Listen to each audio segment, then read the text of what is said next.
The trauma bay doors explode inward with the force of a breaching charge. Blood streaks the linoleum. Someone screaming medical codes. And in the center of it all, a man built like a battering ram is choking a paramedic with one hand while his other arm spurts arterial red across the ceiling. General Victor Kane, 3 stars, 2 Purple Hearts, and currently dying on his feet, throws the paramedic into a crash cart. Metal scatters. A nurse shrieks and runs. Security rushes in and he drops one with an elbow strike that echoes like a gunshot. "Get back, Chief Surgeon," Dr. Malcolm Hayes bellows from behind a supply rack. "Someone sedate him now!" No one moves, except her. Elena Voss, 5'3", scrubs 2 sizes too big, the nurse everyone calls Mouse, steps out from the medication station. Her hands don't shake. Her breath doesn't catch. She walks straight toward the general like she's crossing a parking lot. Hayes screams at her to stop. She doesn't. The general's eyes lock onto hers, wild, unseen, trapped somewhere between Kandahar and the present. He raises a steel IV pole like a spear. And Elena Voss whispers something no one else in that room should know. Before we go any further, if you want to see how this ends, if you want to know what she said and why a decorated general just went completely still, stay with me until the final word. Like this story. Comment what city you're watching from so I can see how far this has traveled. Because what happens next? You won't believe it.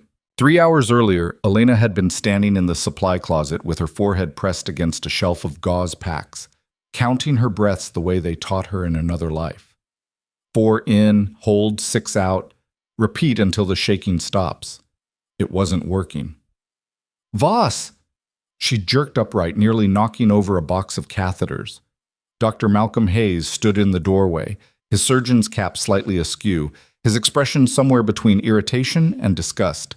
He was 52, silver at the temples, the kind of handsome that opened doors and closed arguments. Chief of surgery at Redwood Harbor Medical Center. Untouchable. Brilliant. And currently glaring at her like she'd just contaminated a sterile field.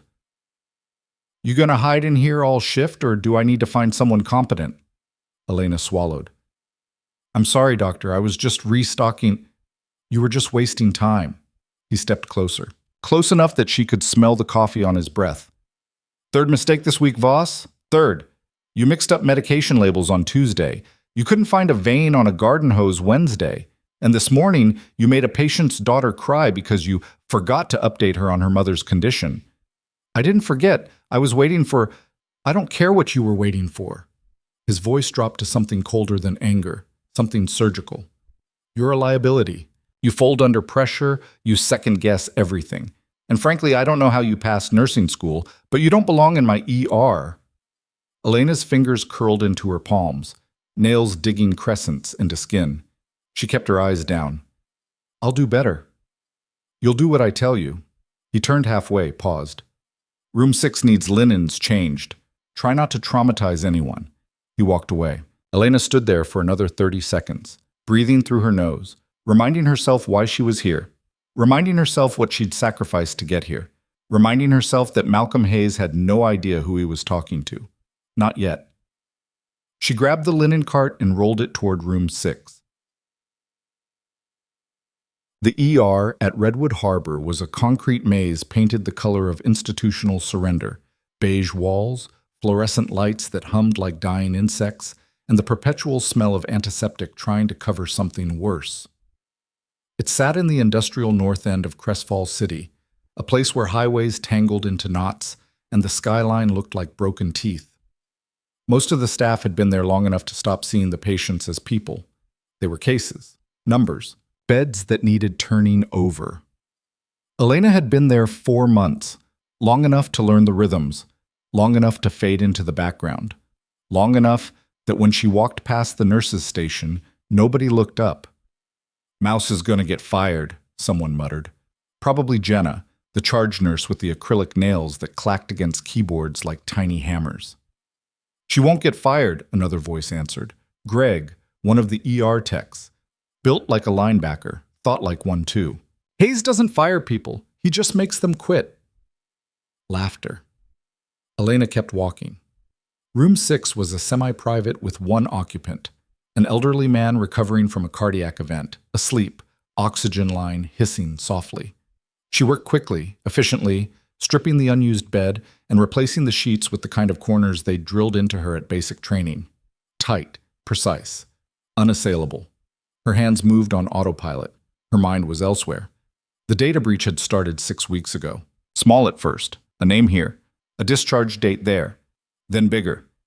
Medical histories of active duty soldiers, surgical records, prescriptions, all of it leaking out through a crack in the system that nobody else had noticed. Nobody except the people who'd sent her. 3 soldiers dead so far. Ambushed within days of leaving military hospitals. Targeted.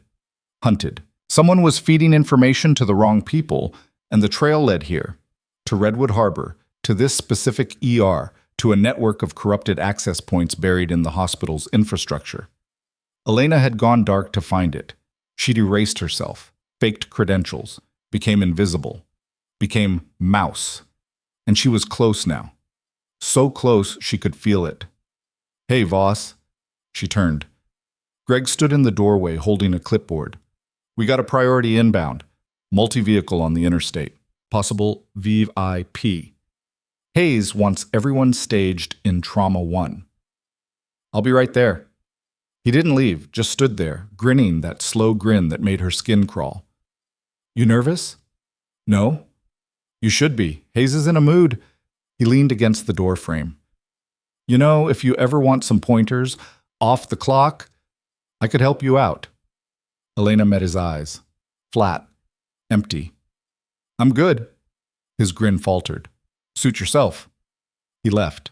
She finished the bed, rolled the cart back into the hallway, and made her way toward Trauma 1. The trauma bay was the largest room in the ER. White tiles, overhead surgical lights, enough equipment to rebuild a human from spare parts if you knew what you were doing. Nurses moved in practiced choreography. Monitors beeped standby rhythms. Dr. Hayes stood at the center, reviewing imaging on a tablet, his jaw tight. Elena slipped in along the back wall. Jenna was already gowned up, snapping gloves with theatrical flair. "VIP means cameras," she said to no one in particular. "Means administration breathing down our necks. Means Hayes is going to be insufferable." Another nurse, Marcus, older, steadier, shook his head. "VIP just means someone with enough rank to make phone calls. Doesn't mean they bleed different." "Doesn't mean they're nice either," Jenna shot back. The radio on the wall crackled. "Redwood Harbor, this is Medic 7. 3 minutes out. Patient is a 51-year-old male, high-ranking military, GSW to the abdomen and right thigh, vitals unstable. Be advised, patient is combative. Repeat, combative. Paramedic on board has minor injuries, requesting security on arrival." Hayes looked up. "Combative how?" Punched through a window, sir. Tried to choke my partner. He thinks he's still in combat." Hayes swore under his breath. "Get psych down here. And where the hell is security?" "On their way," Marcus said. Hayes pointed at Jenna. "Soft restraints ready. I want sedation pulled and standing by." He scanned the room, eyes landing on Elena. "Voss, you're observer only. Stand in the corner and don't touch anything." She nodded. The doors banged open. Chomp. The stretcher came in fast, rattling over the threshold, and the man strapped to it looked like violence barely contained. Broad shoulders, graying hair matted with sweat, camouflage fatigue soaked through with blood. His eyes were open, but they weren't here. They were scanning, calculating, seeing threats that didn't exist. General Victor Kane. Elena recognized him immediately. Not from the name, not from the rank, from the scar that ran through his left eyebrow. She'd seen it before, years ago, on a mission she wasn't supposed to remember. He thrashed against the restraints. One of the paramedics, a young guy with a bruised jaw, backed away the second the stretcher locked into place. "He's been like this since we picked him up," the paramedic said, voice shaking. "Won't respond to commands. Thinks we're hostiles." Hayes stepped forward. "General Kane, my name is Dr. Hayes. You're at Redwood Harbor Medical Center. You've been injured, but you're safe now." Kane didn't hear him. He jerked hard enough to snap one of the nylon restraints. "Damn it! Hold him down!" Hayes barked. 2 nurses moved in. Kane caught one with a headbutt. She staggered back, blood pouring from her nose. The other nurse screamed. Security arrived. 3 guards, all of them looking like they wished they'd called in sick. They grabbed Kane's arms. He threw one into the wall hard enough to crack plaster. "Sedate him!" Hayes yelled. Jenna was already drawing up the syringe, but Kane saw it coming. Saw her. His hand shot out, still half restrained, and grabbed her wrist. She froze. He twisted. The syringe clattered to the floor. "Everyone back!" Hayes stumbled toward the door. "Get him under control or we lose him." Chaos. Shouting. Someone hit the alarm, and Elena stepped forward. Us. She moved through the space like water through cracks. No one noticed. No one stopped her. Kane had ripped free from the restraints entirely now. He was upright on the stretcher, blood soaking through the bandages, face pale but his eyes burning. He grabbed an IV pole, yanked it free from the stand, and swung it like a staff. Elena stopped 3 feet away. "Sir!" Her voice cut through the noise. Not loud. Just there. Kane turned toward her. The IV pole raised. The room held its breath. Elena didn't flinch, didn't move, just looked at him, directly. No fear, no hesitation. "Sir," she said again, quieter this time. "Listen to my voice." He stared at her, wild, trembling. She took a breath, and then she said it. 6 words. A call sign. Classified. Burned.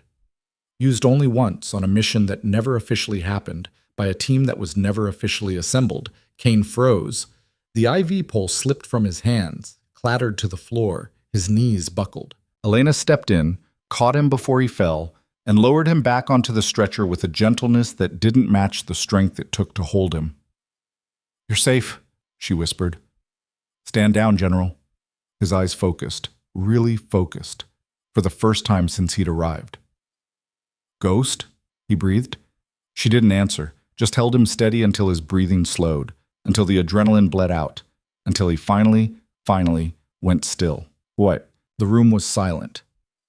Hayes stared at her like she'd just materialized out of thin air. Jenna's mouth hung open. Marcus looked between Elena and the general, something sharp and suspicious forming behind his eyes. Elena straightened, smoothed her scrubs. "He's stable now," she said calmly. "You can proceed." Hayes blinked, found his voice. What did you say to him?" "Just talked him down." Nobody just talks down a combative PTSD patient in full flashback. She met his eyes, steady, unreadable. "I did." For a moment, Hayes looked like he wanted to argue, then he shook his head, pulled himself together, slipped back into surgeon mode. "Fine. Everyone back to positions. Let's get him into surgery before he crashes." The team moved, efficient now, controlled. Elena stepped back into the corner, but as they wheeled Kane toward the OR, his hand shot out, grabbed her wrist. She looked down. "You're supposed to be dead," he whispered. She leaned close, so quiet no one else could hear. "So are you, sir. Let's keep it that way." His grip loosened. She let go. And as the door swung shut behind him, Elena turned and found Marcus watching her. Not curious, calculating. She held his gaze for exactly 2 seconds, then walked out. The break room was empty. Elena locked the door behind her, crossed to the far corner, and pulled out her phone.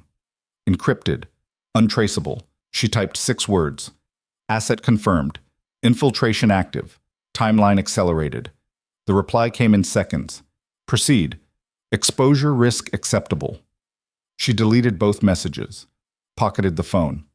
And then she sat down on the couch, put her head in her hands, and allowed herself exactly 60 seconds to shake.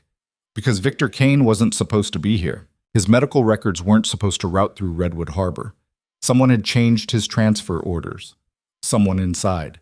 And whoever it was, they'd just made a fatal mistake. 4 hours later, Elena was restocking medication in the pharmacy annex when she heard the voice. "Unbelievable. Did you see her?" Jenna, talking to someone just outside the door. Elena went still. "She just walked up to him like it was nothing," Jenna continued. "Like she's done it before. I've seen her screw up a blood pressure cuff. How does someone like that just—" "Maybe she got lucky," Greg said. "Nobody gets that lucky." Hayes is already taking credit for it. Told administration he stabilized the general. Didn't mention her once. Jenna laughed. Sharp. Mean. Of course he didn't. Why would he? She's nobody. Elena closed her eyes, counted to 10, opened them. She walked out of the pharmacy, past Jenna and Greg, without a word. They stopped talking the second they saw her. She kept walking. Down the hall, around the corner, into the stairwell where the security cameras didn't quite reach. And there, in the cold concrete quiet, she allowed herself a single, vicious smile. Because they had no idea, none of them. The nobody they mocked? She'd infiltrated terrorist cells, extracted hostages from black sites, put bullets in people whose names would never see daylight. And right now, she was hunting. At 11 p.m., Elena's shift ended. She changed into street clothes, jeans, a gray hoodie, running shoes, pulled her hair into a ponytail, walked out through the employee exit into the November cold. Crestfall City spread out below the hill, lights like scattered embers, the interstate a river of red taillights. Somewhere out there, people were living normal lives, going home to normal families, complaining about normal problems. Elena crossed the parking lot toward her car, a decade-old sedan that didn't draw attention. She was halfway there when she felt it. The prickle at the back of her neck, the shift in air pressure that meant someone was watching. She didn't stop, didn't turn, just kept walking. Unlocked the car, got in, started the engine, and as she pulled out of the lot, she checked the rear-view mirror. A figure stood near the corner of the building, too far to see clearly, but the posture was wrong, too still, too focused.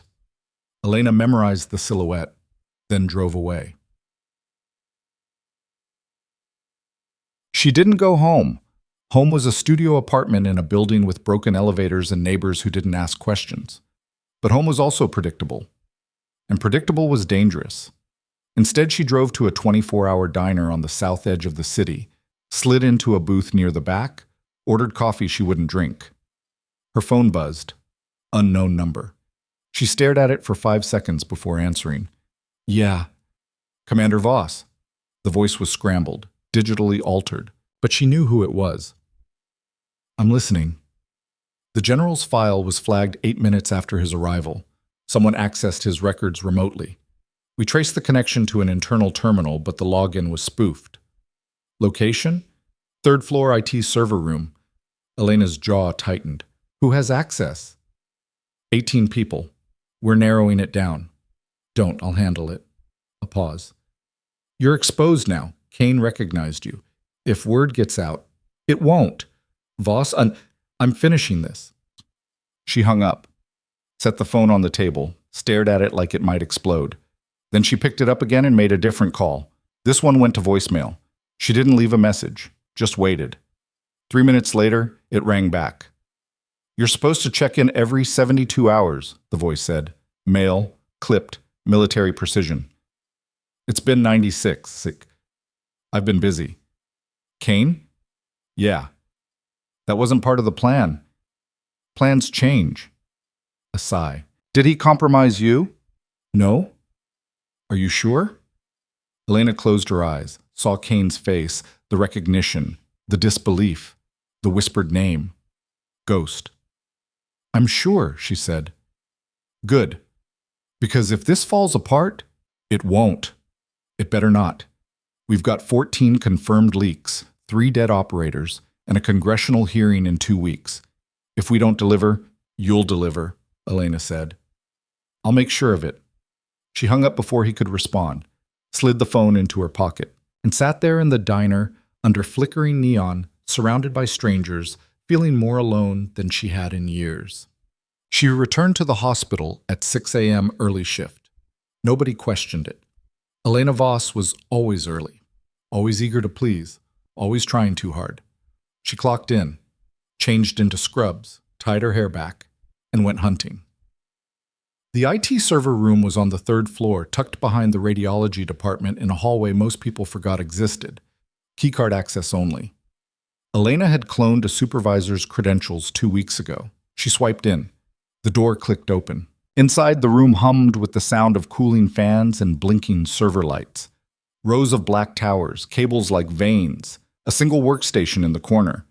Elena moved to the terminal, logged in with a backdoor access code she wasn't supposed to have, and started digging. File access logs, login histories, remote connection timestamps. There.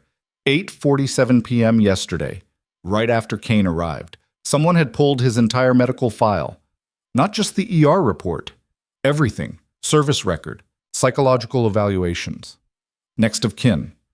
The login credential read m.hayes_admin. Elena stared at the screen. Malcolm Hayes, the chief of surgery. The man who'd spent 4 months treating her like garbage. Was he the mole? Or was someone using his access? She copied the logs onto an encrypted drive, cleared her tracks, logged out, and when she turned around, Marcus was standing in the doorway. "Funny place to find you," he said. Elena's heart didn't speed up. Her expression didn't change. Years of training saw to that. "Looking for a quiet place to chart," she said evenly. "In the server room." "Didn't realize anyone else used it." Marcus stepped inside, let the door close behind him. He was in his mid-40s, lean, with the kind of calm that came from having seen too much. Former military, if Elena had to guess. Medic, maybe. Special forces, if she was right. "You're not a very good liar," he said. "I'm not lying." "No?" He nodded toward the terminal. "What were you charting?" "Patient notes." "Which patient?" She didn't answer. Marcus crossed his arms. "I've been doing this a long time, Voss. I can smell a spook from 3 floors away. And you?" He smiled, thin, sharp. "You reek of it." Elena measured the distance between them. 12 feet. Door behind him. No cameras in this room. She'd checked. "I don't know what you're talking about," she said. "Sure you don't." He took a step closer. "Let me guess. Intelligence? DOD? Maybe something darker.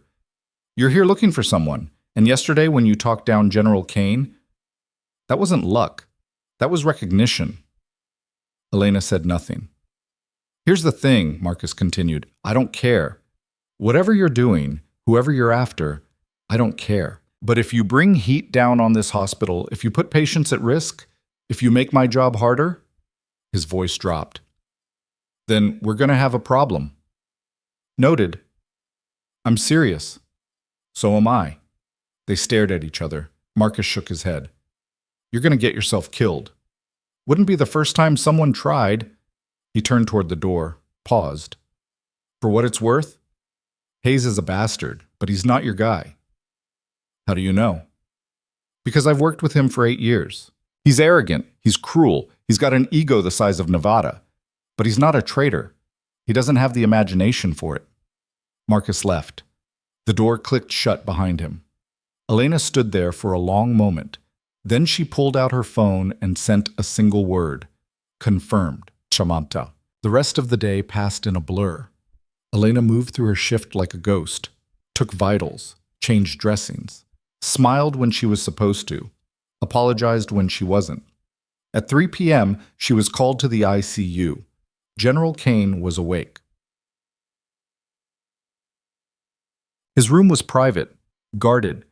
A uniformed soldier stood outside the door, young, stone-faced, hand resting near his sidearm. "I'm his nurse," Elena said. The soldier checked a list, nodded. 5 minutes. She went inside.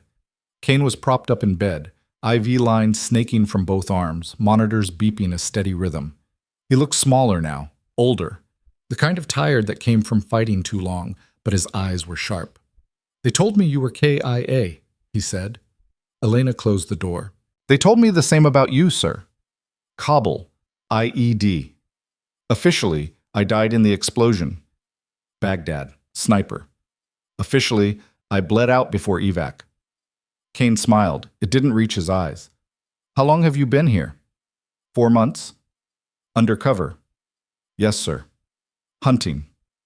"Yes, sir." He nodded slowly. "The leaks. You know about them?" "Hard not to. 3 of my men are dead because someone sold their medical records." His voice turned to gravel. "I volunteered to be bait." Elena's breath caught. "You volunteered?" "Damn right. I made sure my transfer orders routed through here, made sure my file was flagged high priority.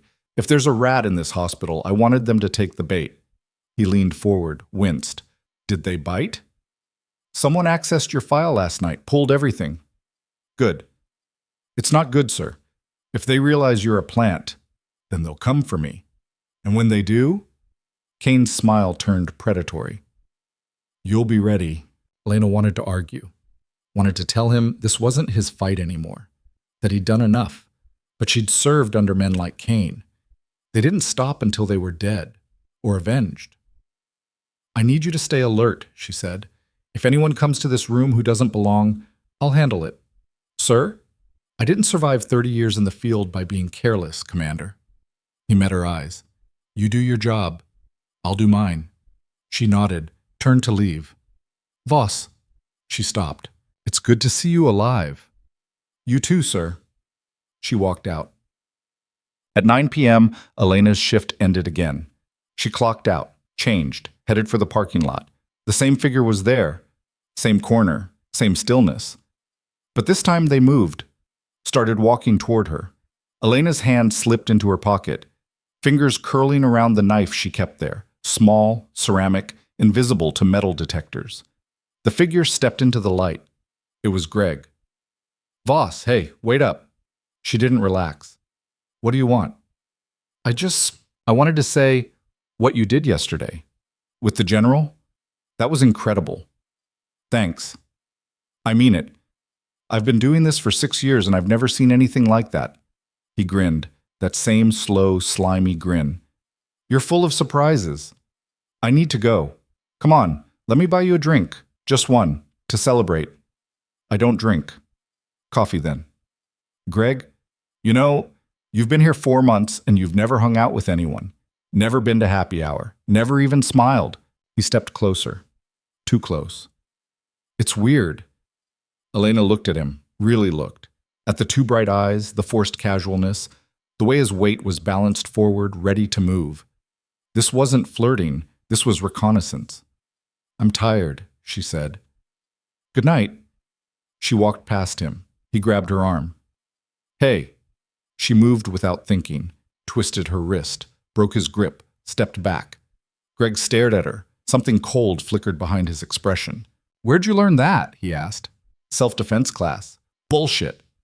They stood there, 10 feet apart. The parking lot empty except for the distant hum of traffic. I'm going home, Elena said. Don't follow me. She got in her car, drove away, and as she turned onto the main road, she checked the mirror. Greg was still standing there, watching. She drove for 20 minutes before pulling into an abandoned gas station. Killed the engine, sat in the dark. Her phone buzzed. Asset compromised, extract protocol authorized. She stared at the message, typed back. Negative. Mission incomplete. Too dangerous. Abort now. Negative. That's an order, Commander. Elena deleted the conversation, turned off the phone, and sat there in the silence, feeling the weight of every decision she'd ever made pressing down on her chest. She could leave. Right now. Walk away. Let someone else finish it. But 3 soldiers were dead, and the people responsible were still breathing. She started the car and drove back to the hospital. At 11 p.m., the hospital was quiet. Night shift. Skeleton crew. Hallways dim. Elena used her cloned keycard to access the maintenance tunnels, a network of concrete passages that ran beneath the building, connecting every floor, every department. She moved through the dark like she'd been born in it, up a stairwell, through a service corridor, into the 3rd floor IT annex. She pulled the server logs again, went deeper this time, and found it, a secondary account, hidden, buried under layers of administrative access. Username, Wraith_SIS. She traced the activity, dozens of file accesses, patient records, discharge summaries, surgical schedules, all of them military patients, all of them leaked. And the last login? 30 minutes ago, from a terminal in the basement. Elena's pulse spiked. Someone was here, right now. She pulled her knife, moved toward the door, and then the lights went out. The backup generators kicked in 3 seconds later, enough time for Elena to move. She was already against the wall when the red emergency lights flickered to life, bathing the server room in a crimson glow that made everything look like a crime scene waiting to happen. Her knife was out, blade angled down against her forearm where it wouldn't catch the light. She controlled her breathing the way they'd taught her in tactical training. Shallow, silent, nothing that would give away her position. The door was still closed. The hallway beyond quiet except for the distant hum of machinery. But someone had killed the main power. Someone who knew she was here. Elena moved to the terminal, keeping her back to the wall. The screen had gone dark, but the encrypted drive was still plugged in. She yanked it free, pocketed it, then killed the monitor completely.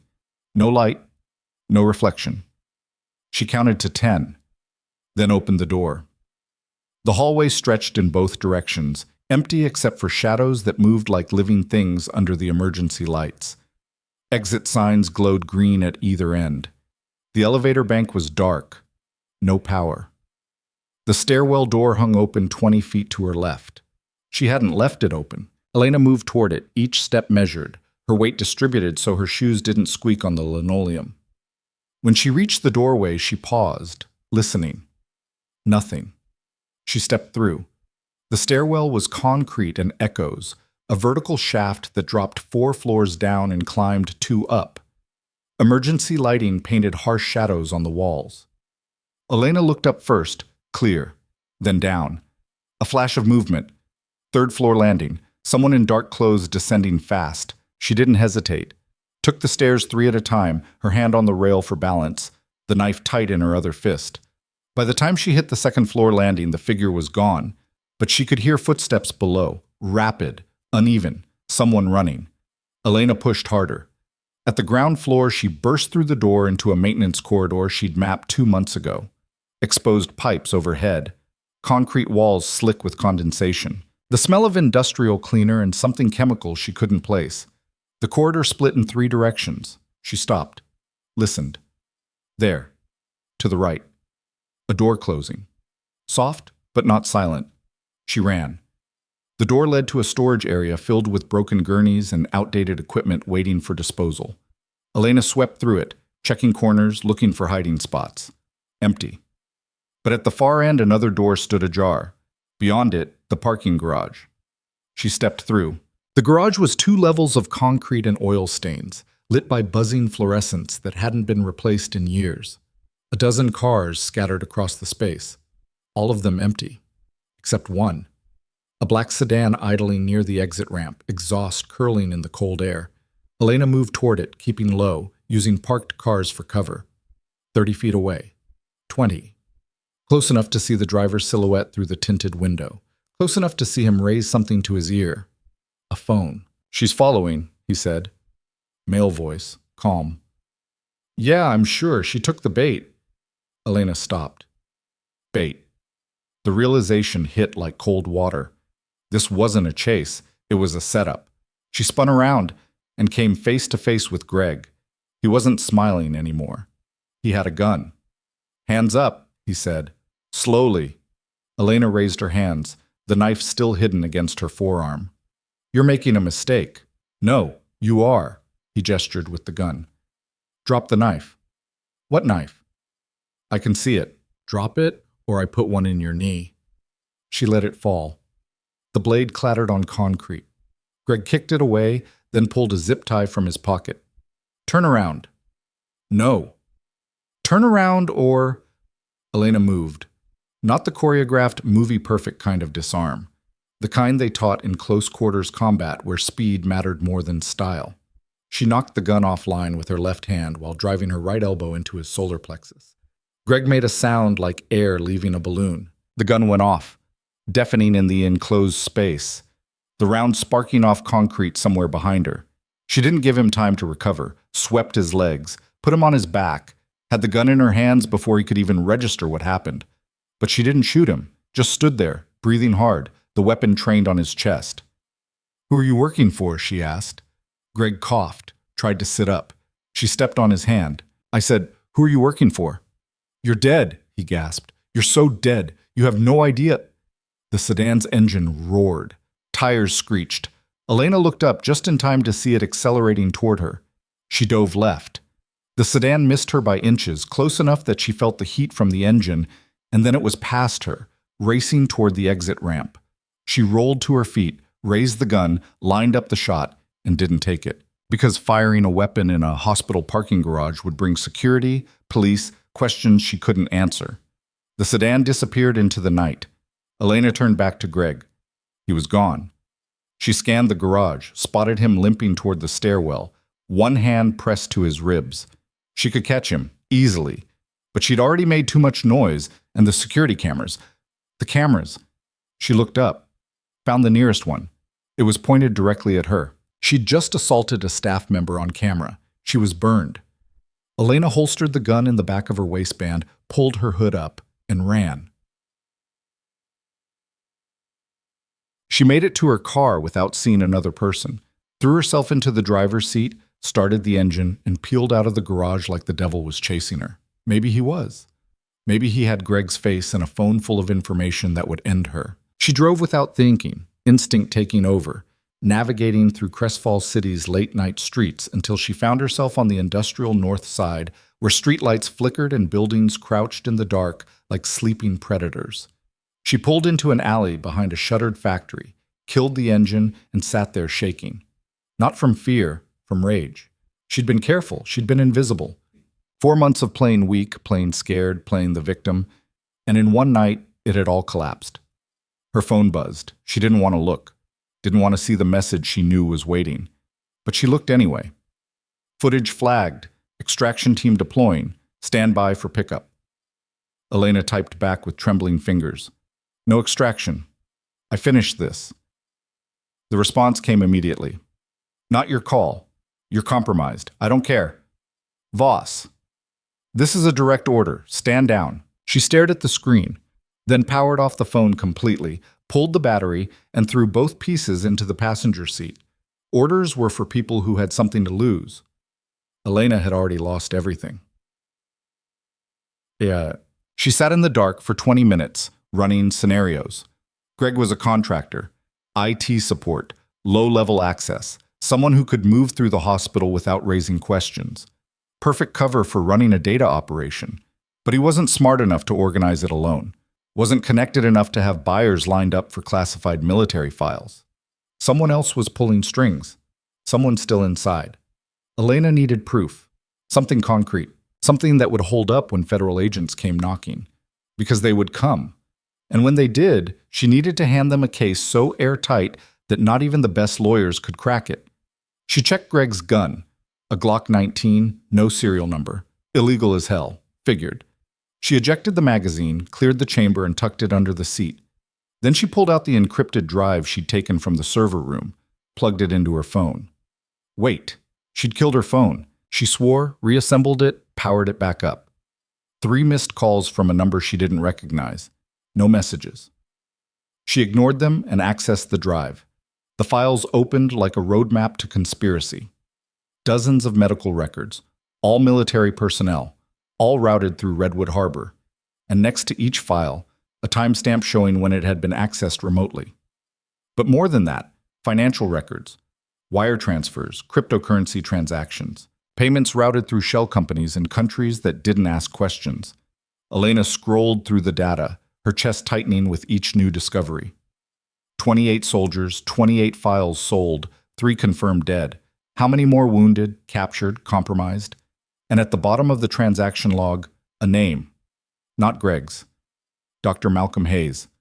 Elena stared at it until the letters stopped making sense. Hayes. The chief of surgery. The man who'd spent months belittling her, dismissing her, treating her like she was barely qualified to mop floors. He was selling soldiers. Her phone rang. Unknown number again. This time she answered. What? Commander Voss? The voice was different now, older, rough with decades of cigarettes and bad decisions. My name is Agent Thomas Carver, FBI. I need you to listen very carefully. I'm listening. We've been running a parallel investigation into the Redwood Harbor leaks for 6 weeks. We know who you are. We know what you're doing, and we know you just got burned. Elena closed her eyes. How much do you know? Enough. We have surveillance on the hospital. We saw what happened in the parking garage. We saw Greg Dawson. That's his real name, by the way. Not whatever he told you. We saw him make contact with a vehicle registered to a front company linked to hostile intelligence. Then why haven't you arrested him? Because we want the whole network, not just the errand boy. Carver paused. We need your help. I work alone.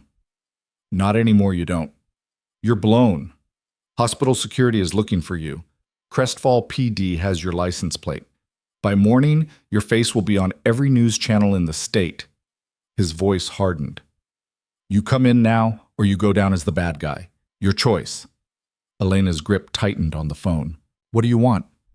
Come to the field office. We'll debrief. Pool resources. Finish this the right way. The right way got 3 soldiers killed. And your way is going so much better? She wanted to argue, wanted to tell him to go to hell, wanted to finish this alone the way she'd started it. But he was right. She was burned. Where's the field office? She asked. Carver gave her an address downtown. 1 hour.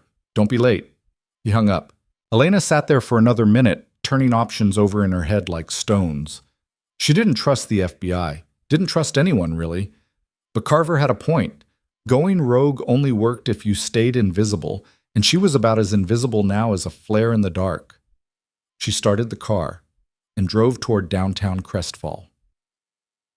The FBI field office was a gray building that looked like an insurance company's headquarters, all glass and steel and the kind of architecture designed to make you feel small.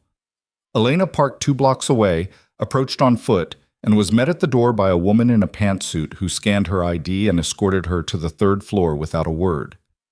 Agent Carver was waiting in a conference room that smelled like old coffee and desperation. He was 60, maybe older, with the kind of face that had seen too much and stopped caring what people thought about it. Gray hair cropped military short, tired eyes that tracked her every movement. Sit, he said. Elena sat. Carver slid a folder across the table. That's everything we have on the Redwood Harbor operation. Names, transactions, communications. Read it. She opened the folder, scanned the pages. Greg Dawson, real identity confirmed. Low-level hacker with ties to Eastern European cyber networks. Hired by someone inside the hospital 18 months ago to install backdoor access into the patient record system. Wire transfers totaling $800,000 over 14 months. But no proof connecting Hayes. You don't have him, Elena said. Not yet. Then what do you have? Carver leaned back in his chair. We have Greg Dawson in custody as of 20 minutes ago. Picked him up trying to leave the city. He's not talking yet, but he will. How do you know? Because we arrested his sister, too. She's got 2 kids and a mortgage she can't afford. He'll flip to keep her out of prison. Elena felt something cold settle in her stomach. You're using his family as leverage. I'm doing my job. Your job is extortion? My job, Carver said slowly, is stopping people from selling classified information to enemy governments. If that means putting pressure on a criminal's family, I'll sleep fine. Elena wanted to walk out, wanted to tell him he was no better than the people he was hunting, but she didn't, because he was right, and she needed him. What do you need from me? She asked. Carver pulled out another folder, thicker. We need you to go back inside. Excuse me? You're not burned with Hayes. You're burned with security, with administration, maybe with a few staff members. But Hayes doesn't know you're onto him. As far as he's concerned, you're just a nurse who got into a fight with an IT contractor. You want me to get close to him? I want you to get evidence, real evidence, something we can take to a grand jury. Carver tapped the folder. We've been building this case for months, but it's all circumstantial. Financial records can be explained. Access logs can be faked. We need someone inside who can catch him in the act. And if he realizes what I'm doing, then you call for backup, and we extract you. Like you extracted me tonight? Carver's expression didn't change. You were never alone, Commander. We had eyes on you the entire time. If that sedan had tried anything, we would have intervened. You let me get into a gunfight in a parking garage. We let you defend yourself. There's a difference. Elena shook her head. This is insane. This is the job, and you're good at it. Better than good. You're invisible when you want to be, lethal when you need to be, and you've already got 4 months of cover built up. He leaned forward. Help us finish this. Get us Hayes. Get us the network. Get justice for the soldiers who died. She wanted to say no, wanted to walk away, disappear, let someone else clean up the mess. But the faces kept coming back. The 3 dead operators. The others who might still be in danger. The system that kept failing them. "What's the play?" she asked. Carver smiled. It wasn't a nice smile. "We're going to make Hayes think he's won." The plan was simple, which meant it was probably doomed. Greg Dawson would flip. He'd give up just enough information to implicate Hayes without revealing the full scope of the network. Hayes would panic. He'd either run or try to destroy evidence. Either way, he'd make a mistake, and Elena would be there to catch him. "We need you back at the hospital by morning," Carver said. "Act normal, scared maybe, like you're worried about getting fired after the incident with Dawson. Hayes will either avoid you or pull you aside to feel out what you know. Either way, you stay close. And if he doesn't take the bait, then we pressure him another way. But I think he will. Men like Hayes, arrogant, insecure, obsessed with control, they can't help themselves. He'll want to know what you saw." Elena nodded slowly. "What about Kane?" "The general? What about him?" "He's still at the hospital, still a target. We've got him covered, 2 agents posing as orderlies. Another one in the security office monitoring his room 24/7. Carver's expression softened slightly. "He's safe." "You're sure?" "I'm sure." Elena wanted to believe him, wasn't sure she did. "One more thing," Carver said. He slid a phone across the table. "Encrypted. Direct line to me. Anything happens, you call. Don't try to be a hero." She picked up the phone. "Little late for that." "I mean it, Voss. You're walking into a situation where the targets know someone's hunting them. They're going to be paranoid, dangerous, unpredictable. You need backup. I've worked alone for a long time. And it shows." He stood up. "Get some rest. Report for your shift at 7 a.m. We'll be watching." Elena pocketed the phone and left. But she didn't go home. Home was compromised. If Greg had her name, and he did, then he had her address, which meant anyone he was working with had it too. Instead, she drove to a motel on the edge of the city, the kind of place that rented rooms by the hour and didn't ask questions as long as you paid cash. She checked in under a fake name, climbed 3 flights of stairs to a room that smelled like mold and regret, and locked the door behind her. Then she sat on the bed and let herself fall apart for exactly 5 minutes. When the 5 minutes were up, she went to the bathroom, splashed cold water on her face, and looked at herself in the mirror. She looked tired, old, like she'd been fighting for 100 years. Maybe she had. Elena pulled out the encrypted phone Carver had given her and stared at it. She didn't trust him, didn't trust the FBI, didn't trust anyone who claimed they were just doing their job while leveraging innocent people to get what they wanted. But she trusted Hayes even less, and right now, Carver was the only weapon she had. She set the phone on the nightstand, lay down on the bed fully clothed, and closed her eyes. Sleep didn't come. Instead, she replayed the last 4 months in her head. Every interaction with Hayes, every moment he'd belittled her, humiliated her, made her feel small. Had he known? Had he suspected what she was from the beginning? Or had he just been cruel because cruelty was easy? She didn't know. And at 6:30 a.m., when her alarm went off, she still didn't know. But she was about to find out. Redwood Harbor Medical Center looked different in the morning light. Less menacing. More mundane. Just a building full of sick people and overworked staff trying to get through another shift. Elena parked in the employee lot, checked her reflection in the rearview mirror, and put on the mask she'd been wearing for months. Small, nervous, apologetic. Mouse. She walked through the employee entrance, swiped her badge, and headed for the locker room.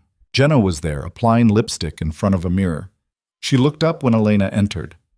"Oh my God," she said, "you're actually here." Elena opened her locker. "Why wouldn't I be? Are you serious? Everyone's talking about what happened last night. You and Greg, the fight. Security's been looking for you all night." "It wasn't a fight." "That's not what I heard." Jenna capped her lipstick. "I heard you attacked him, pulled a weapon. Is that true?" Elena pulled out her scrubs. "He grabbed me. I defended myself."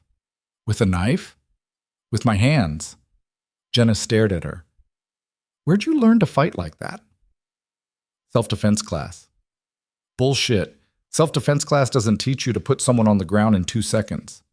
Elena didn't answer, just changed into her scrubs, tied her hair back, and closed her locker. "You're going to get fired," Jenna said. Not mean, just matter of fact. Maybe.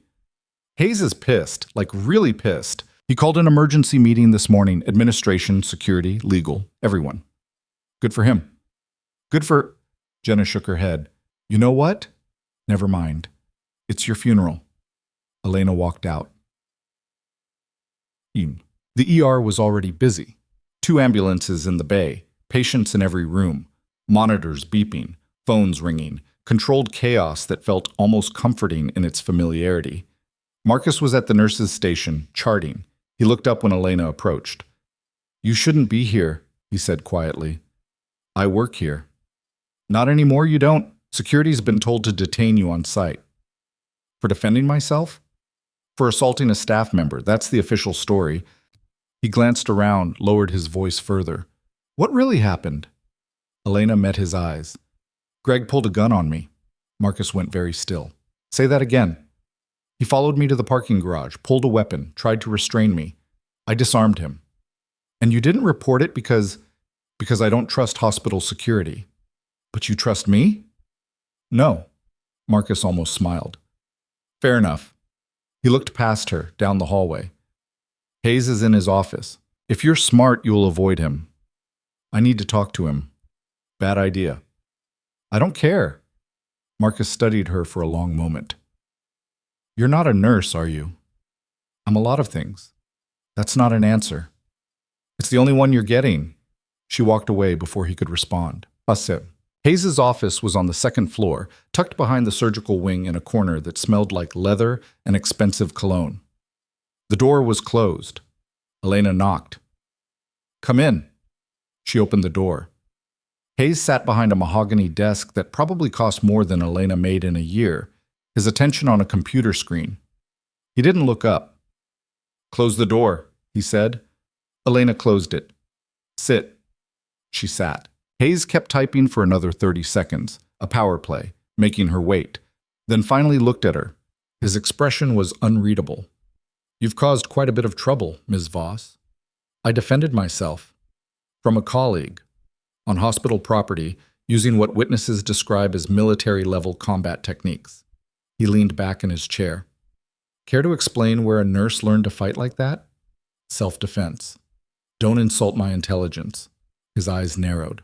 "I've reviewed your file, your credentials, your work history. Everything checks out. But something doesn't add up." Elena kept her expression neutral. "I don't know what you mean." "I think you do." Hayes stood up, walked around the desk, and leaned against it, close enough to loom, far enough to maintain professional distance. "Greg Dawson is claiming you attacked him unprovoked. Security footage shows you pursuing him through the hospital. And this morning, FBI agents showed up asking questions about data breaches and classified information." He paused. "So I'll ask you again. Who are you, really?" Elena felt the weight of the phone in her pocket. Carver's line. One call and backup would arrive in minutes. But not yet. Not until she had what she needed. "I'm a nurse," she said. "I came here to work. Dawson followed me to the garage, tried to assault me. I defended myself." "Why would he do that?" "I don't know. Maybe you should ask him." Hayes smiled. It was the kind of smile sharks gave right before they bit. "I can't. He's been arrested." "Good." "Is it?" "Because according to the FBI, he's connected to a much larger operation, one that involves someone inside this hospital." Elena's heart rate spiked, but she kept her breathing steady. "And you think that's me?" "I think," Hayes said slowly, "that you're either the most unlucky nurse I've ever met, or you're something else entirely." He pushed off the desk, walked to the window, and looked out at the city below. "Here's what's going to happen," he said. "You're going to tell me the truth, all of it, and depending on what you say, I'll decide whether to call security or handle this another way." "There's nothing to tell." "Then you're fired, effective immediately. I'll have security escort you out." Elena stood. "Fine." She turned toward the door. "Wait." She stopped. Hayes was looking at her now with something that might have been respect or fear. Hard to tell. "You're not afraid," he said. "Most people, when I threaten their livelihood, they panic, beg, plead. But you? He tilted his head. You don't care, which tells me you're not here for the job. I'm here because 3 soldiers are dead, Elena said quietly, and someone in this hospital sold the information that got them killed. The room went silent. Hayes stared at her. What did you just say? You heard me. You're accusing me? I'm stating facts. Medical records were leaked, classified patient data. All of it routed through this hospital. All of it accessed by someone with administrative clearance. Hayes's face went pale. That's not possible. It's not only possible, it happened, and the FBI is building a case right now. Against me? Against whoever's responsible. Hayes sat down slowly, like his legs wouldn't hold him anymore. I would never. He looked genuinely shocked. Elena watched him carefully, reading micro-expressions the way she'd been trained. Fear, confusion, anger, but not guilt. Not the kind that came from being caught. Someone's using your credentials, she said. Your admin access, your login. They're making it look like you're the one selling data. Hayes's head snapped up. Who? I don't know yet. But you're going to find out. That's the plan. He stood up, paced to the window and back, hands shaking. This will destroy me. Even if I'm innocent, even if they can't prove anything, the accusation alone will end my career. Then help me find who's really responsible. How? Elena pulled out the encrypted drive. By giving me access to your system logs, real access, not the sanitized version IT provides. I need to see every login, every file access, every transaction made under your name. Hayes stared at the drive like it might explode. If administration finds out I gave you that access, they won't, unless you want them to. He looked at her, really looked at her. Who are you? Someone trying to stop people from dying. Hayes was quiet for a long moment. Then he unlocked his computer, pulled up a screen Elena couldn't see, and typed something. There, he said. Full admin access. Temporary. It'll expire in 6 hours. Thank you. Don't thank me. Just find whoever's doing this before they destroy everything I've built. Elena nodded and left. She made it halfway down the hall before her phone buzzed. Carver. What the hell are you doing? She texted back. Getting access. We didn't authorize contact with Hayes. I don't need authorization. You're going to blow the entire operation, or I'm going to solve it. Trust me.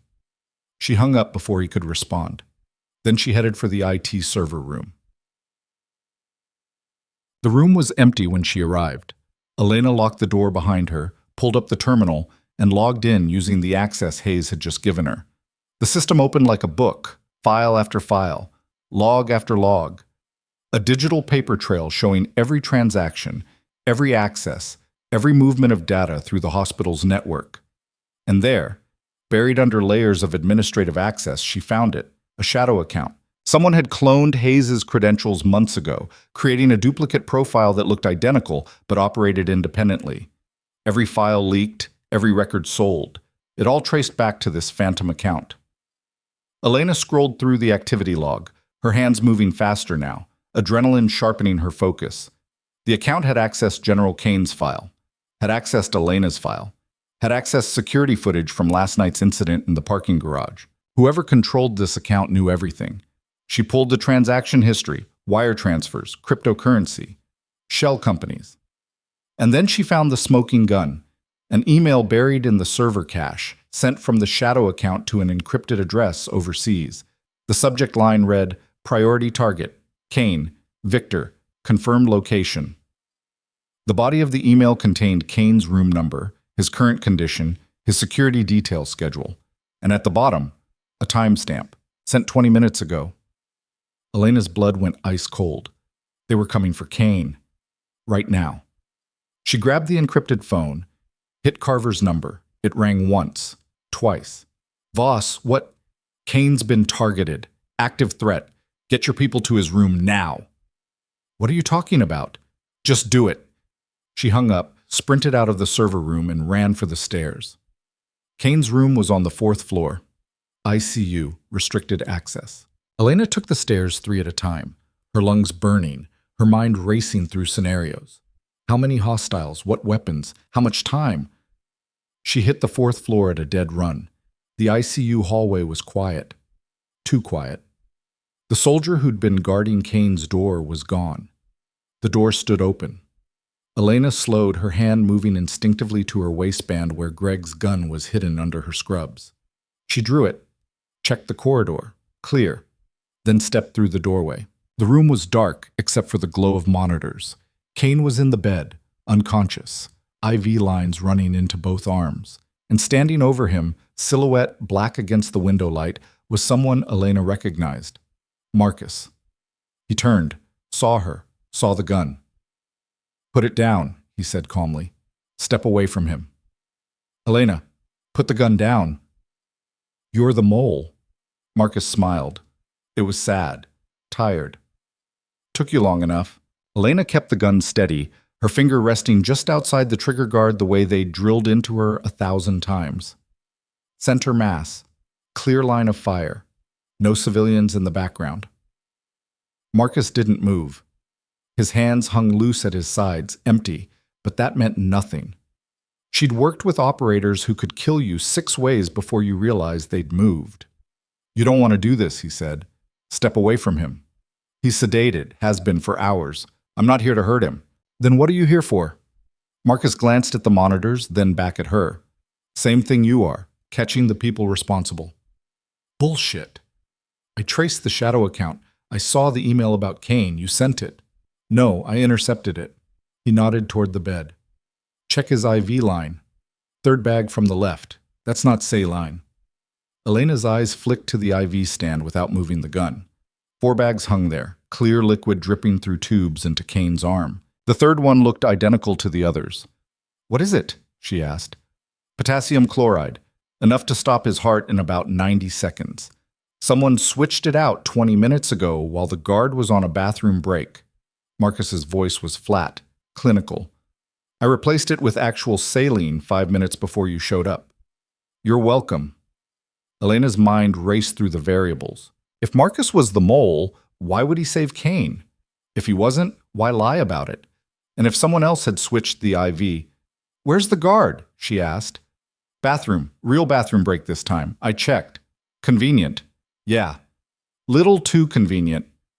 Marcus took a slow step to the side, hands still visible. "I'm going to reach into my pocket. Don't shoot me. Don't give me a reason." He pulled out a phone, unlocked it, turned the screen toward her. It showed security footage from the hallway outside Kane's room, timestamped from 18 minutes ago. The guard stood at his post, young and alert. Then a nurse approached, Jenna, unmistakable even in the grainy video, carrying a tray with what looked like medication. She said something to the guard. He laughed. She went into the room, came out 90 seconds later without the tray. The guard checked his watch, said something to Jenna, then walked away. Bathroom break. Jenna had swapped the IV. "She's not a nurse," Elena said quietly. "No, she's not." Marcus pocketed the phone. "Real Jenna Martinez died in a car accident 14 months ago in Phoenix. This one showed up here a week later with perfect credentials, perfect references, perfect everything. And you knew." "I suspected. Couldn't prove it. Not until tonight." Elena lowered the gun slightly. "You're FBI. Worse, DOD Criminal Investigative Service. I've been embedded here for 11 months tracking the data leaks. When your people sent you in, my superiors decided not to tell me. Thought it would compromise operational security." His jaw tightened. "Apparently they were right. You could have told me." "Could have. Didn't. Same reason they didn't tell you about me. Too many moving parts, too much risk of exposure." He looked at Kane, then back at Elena. "How much does Carver know?" "Everything I've found. He's got agents on standby." "Then call them. Tell them Jenna's the primary asset. She's the one accessing files, making drops, coordinating with external networks." Marcus moved toward the door. "And tell them to move fast because she just tried to kill a general in a federal sting operation, which means she knows we're close." Elena pulled out the encrypted phone, started to dial. The lights went out. Not flickering, not brownout, just gone. Emergency lighting kicked in after 3 seconds, but it was too late. Marcus was already moving, pulling Elena behind the bed, using Kane's unconscious body as cover. Stay down, he hissed. What's happening? Same thing that happened last night. Someone cutting power to create chaos. He had a weapon now. She hadn't seen him draw it. How many exits on this floor? 3. Stairs at each end, elevator bank in the middle. Elevator's dead. They'll use the stairs. We need to... The window exploded, not shattered, exploded. Safety glass turning to diamonds in the air as something punched through from outside. Elena threw herself flat, felt shrapnel slice across her shoulder, hot and sharp. Marcus rolled left, came up firing, 3 controlled bursts toward the window. Return fire, automatic. Punching through the room, tearing into medical equipment, monitors sparking and dying. Elena looked up just long enough to see the rope. Someone rappelling down from the roof, black tactical gear. No insignia. Marcus dropped him with 2 shots. The body swung against the building's exterior, limp. There's more, Marcus said. Always more. We need to move Kane. He's connected to machines. He's connected to a target on his chest. Disconnect him. Now. Elena didn't argue. She crawled to the bed, started yanking IV lines, pulling electrode leads, ignoring the flatline screech of monitors going dark. Kane didn't wake. Whatever sedation they'd given him was deep. Another rope dropped past the window. Then another. They're breaching the whole floor, Marcus said. He fired twice more, changing position between shots, using the room's geometry to stay unpredictable. We've got maybe 30 seconds before this room is overrun. Can you carry him? Yes. Then do it.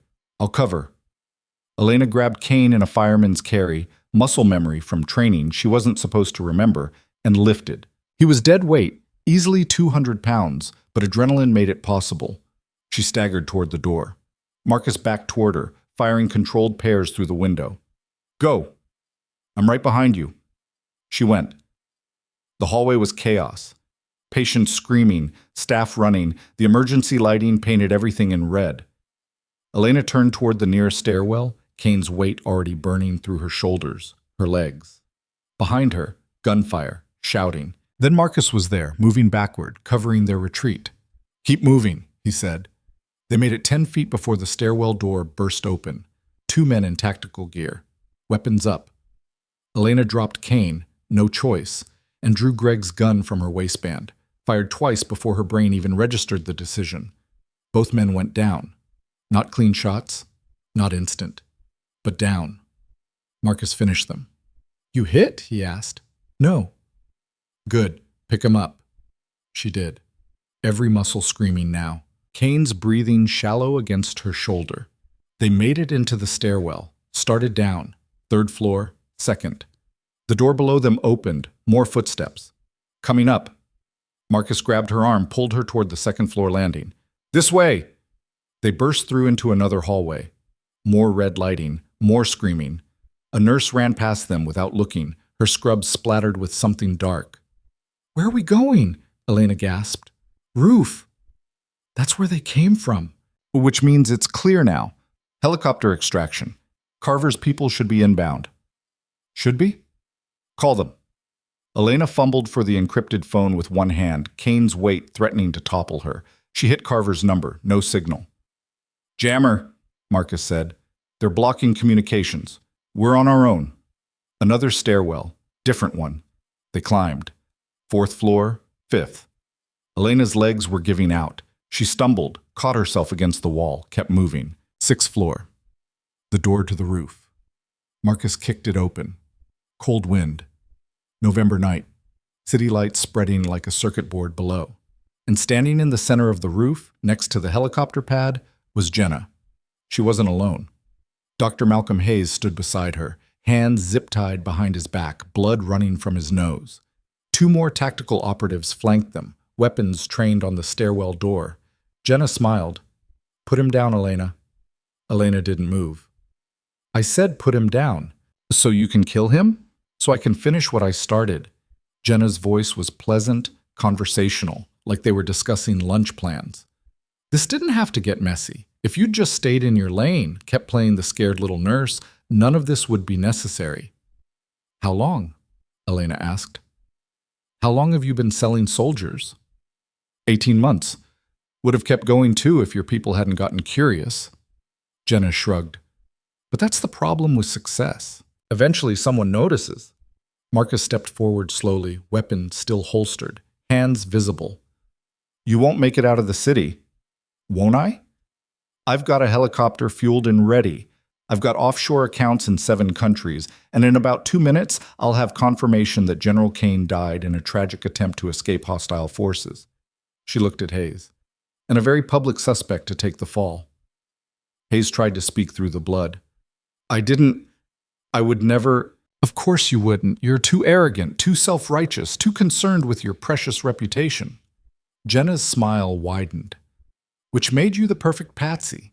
Everyone will believe you did it. The evidence is ironclad. It's fabricated, Marcus said. Prove it. Jenna checked her watch. You've got about 90 seconds before this building is swarming with federal agents, and when they arrive, they're going to find Dr. Hayes with access to classified files, wire transfers to shell companies, and a very convenient confession I've already prepared. She looked at Elena. Put Kane down. Last warning. Elena's arms were shaking, not from fear, from exhaustion. She couldn't hold him much longer. What's the play here? She asked quietly. Marcus didn't look at her. There isn't one. That's not helpful. I'm being realistic. We're outgunned, outmanned, and out of time. Best case, we stall until backup arrives. Worst case, we die here. Yeah. Jenna pulled a weapon from her jacket. Not military issue. Something compact, professional. I'm going to count to 3. If Kane isn't on the ground by 3, I shoot Dr. Hayes in the head. Your choice. Elena looked at Hayes, the man who'd spent months belittling her, who'd made her feel small, worthless, invisible, the man who'd given her admin access when it mattered, who'd believed her. 1, Jenna said. Marcus shifted his weight slightly. Elena recognized the movement. He was preparing to draw. Suicide play. He'd get one of the tactical operatives before the other one killed him. 2. Elena's mind raced through scenarios. Drop Kane, draw her weapon, fire. She might hit Jenna, might hit one of the guards, might hit nothing. Marcus would die. Hayes would die. Kane would die. She would die. Wait! The voice came from the stairwell door. Agent Carver stepped onto the roof, hands raised, no weapon visible. Behind him, 2 FBI agents in tactical gear, rifles up, but not aimed. Lower your weapons, Carver said calmly. Jenna laughed. Or what? You'll shoot? In a hospital? With civilians 3 floors down? No, I'll activate the 4 sniper teams currently positioned on surrounding buildings with orders to drop anyone holding a weapon on this roof. Carver's voice never changed tone. Your men are already painted, 3 red dots on each. Check for yourself. One of the tactical operatives glanced down at his chest, swore. Jenna didn't look. You're bluffing. Am I? Because I've got about $6 million in federal budget allocated to this operation and a senator breathing down my neck for results. You think I came here unprepared? For the first time, Jenna's smile faltered. Carver took a step forward. Here's how this ends. You drop your weapon. Your men drop theirs. We take you into custody. You cooperate. Maybe you see daylight again before you're 70. You don't? He shrugged. My snipers have authorization to use lethal force. You can't prove anything. I can prove everything. We've got transaction logs, communications intercepts, witness testimony from Greg Dawson, who's currently singing like a canary to avoid spending the rest of his life in a supermax. Carver glanced at Elena. And we've got Commander Voss's testimony about what happened here tonight. Jenna looked at Elena. Really looked. Commander? Elena said nothing. You're military. Was. Special operations. Something like that. Jenna's expression shifted from confident to calculating. They sent a ghost to catch a ghost. Clever. Drop your weapon, Carver repeated. Jenna considered it. 30 seconds of silence broken only by wind and distant sirens. Then she lowered her gun. Her men followed. Carver's agents moved in fast, professional, weapons-trained while zip ties came out. They had Jenna and both operatives on their knees in under 15 seconds. Elena finally lowered Kane to the ground. Her shoulders screamed relief. Marcus holstered his weapon, walked to Hayes, and cut his zip ties with a pocket knife. Hayes collapsed to his knees, gasping. I swear I didn't. We know, Marcus said. Not unkind, just tired. You were used. Carver approached Elena. You all right? No. Fair enough. He looked down at Kane. Medics are inbound. He'll be fine. You sure about that? As sure as I can be. Carver paused. You did good work here. I got people shot. Got a hospital turned into a war zone. You stopped a network that killed 3 soldiers and compromised dozens more. You saved a general's life. You brought down a mole who'd been operating for 18 months. He met her eyes. You did good. Elena wanted to believe him. Wasn't sure she could. Sirens were loud now, multiple vehicles. The roof door opened again and paramedics rushed out, heading straight for Kane. They worked fast, efficient, getting him on a stretcher, checking vitals, calling out numbers Elena only half heard. She watched them work, watched them wheel Kane toward the stairwell, watched federal agents lead Jenna away in handcuffs, her face blank now, empty of everything except quiet rage. And then she looked at Hayes. He sat against the roof's low wall, head in his hands, shoulders shaking.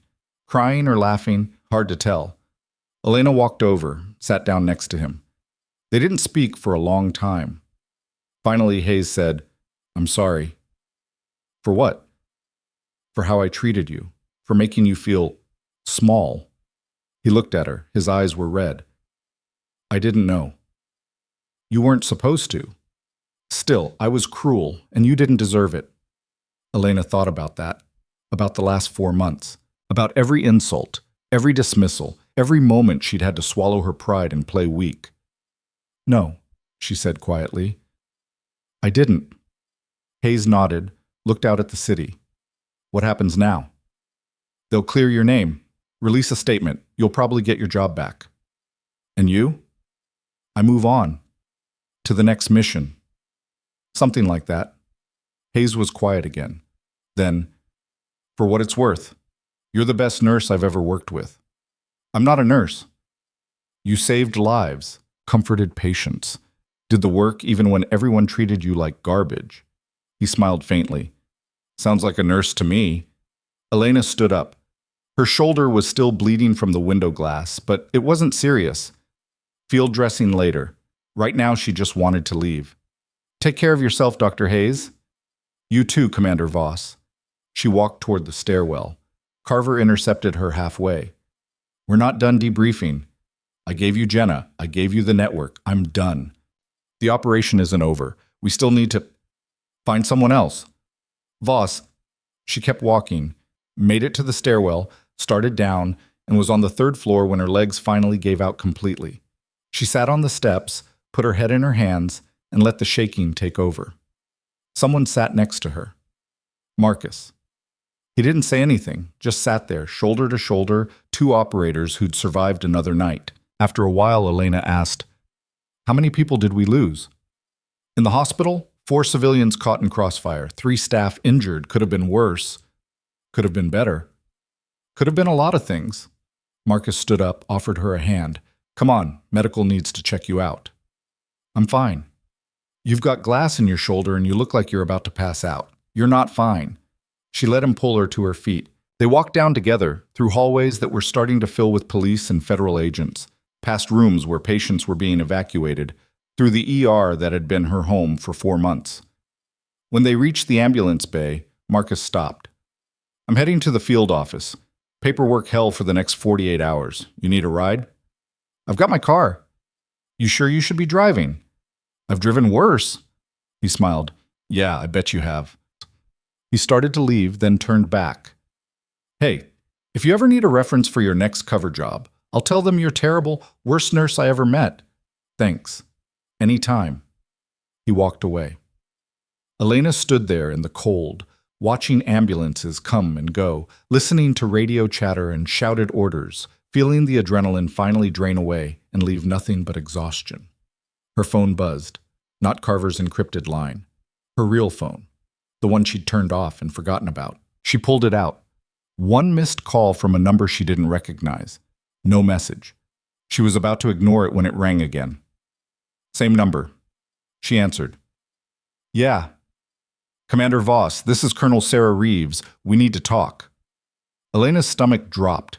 Reeves was Joint Special Operations Command, 3 levels above Elena's previous clearance, the kind of person who called when operations went sideways or when someone needed to disappear. "I'm listening," Elena said. "Not on an open line. There's a car waiting for you outside the hospital. Black sedan, government plates. Get in." "I'm in the middle of...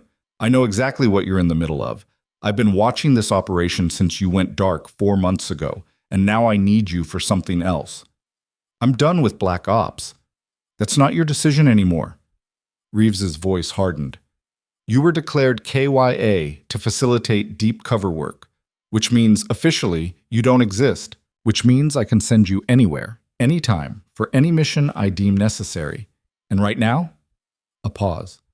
"I've got a situation that needs someone with your particular skill set." Elena closed her eyes. "What kind of situation?" "The kind we don't discuss over phone lines."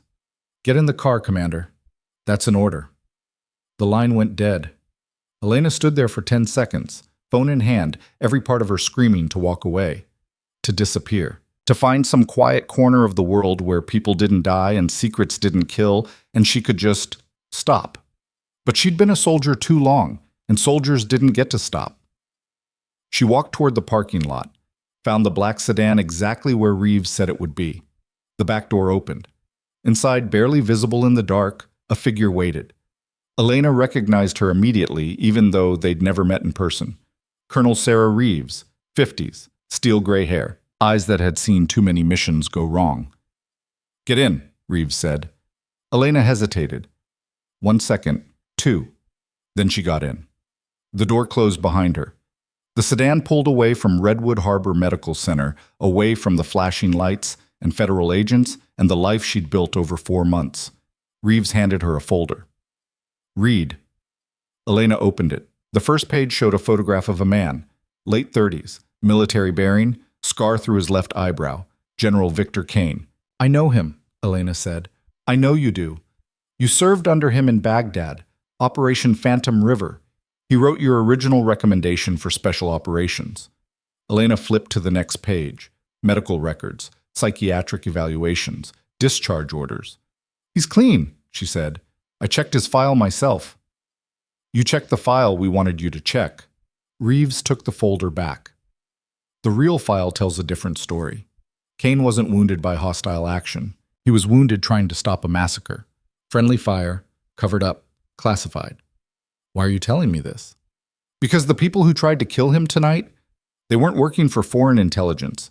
They were working for someone inside our own government, someone who wants Kane dead before he can testify about what he saw." Reeves leaned forward. "Someone who's now very interested in the woman who saved him." Elena's blood went cold. "Meaning me. Meaning you." Reeves pulled out another photograph, showed it to Elena. It was a surveillance shot taken from a distance, grainy, time-stamped 3 hours ago.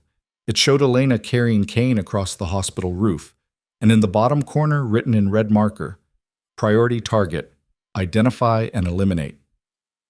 "They know your face now," Reeves said quietly. "They know you're military. They know you saved Kane, and they're going to come for you."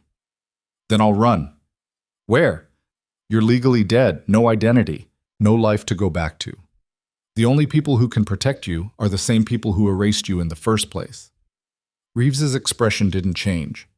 "So here's your choice, Commander. You work for me. You help me find whoever's trying to kill Kane and everyone connected to him. You finish this mission properly. Or I leave you to the wolves. See how long you last." Elena stared at her. "That's not a choice." "No, it's an order." Reeves closed the folder. "You've got until we reach the airfield to decide. After that, you're either on the plane or you're on your own." The sedan drove through the night, past the industrial district, past the highway, toward the private airfield on the edge of Crest Falls City, where black-budget operations launched and no one asked questions. Elena looked out the window at the lights streaking past. Thought about Hayes sitting on that roof, broken. Thought about Marcus going back to his cover life like nothing happened. Thought about the 3 dead soldiers whose names she'd memorized. Thought about Kane, sedated and vulnerable, trusting her to keep him safe.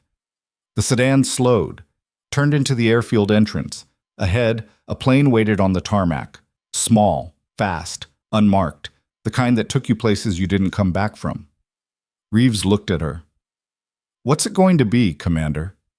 Elena took a breath, held it, released it. And then she opened the car door and stepped out into the cold night air, the wind from the plane's engines already spinning up, the sound drowning out everything else, drowning out doubt and fear, and the small voice in her head that said she should run. She walked toward the plane. Reeves followed. At the bottom of the stairs, Elena stopped, looked back at the city one last time. At Redwood Harbor Medical Center's lights glowing in the distance like a dying ember. 4 months of her life there. 4 months of being invisible, of being small, of being mouse. She climbed the stairs, and somewhere behind her, distant, too far to see, but close enough to feel, someone was already moving, already hunting, already closing in on the woman who didn't exist but refused to die. The plane door closed, the engines roared, and Elena Voss disappeared into the night, leaving behind nothing but questions and a city that would never know what she'd sacrificed to save it.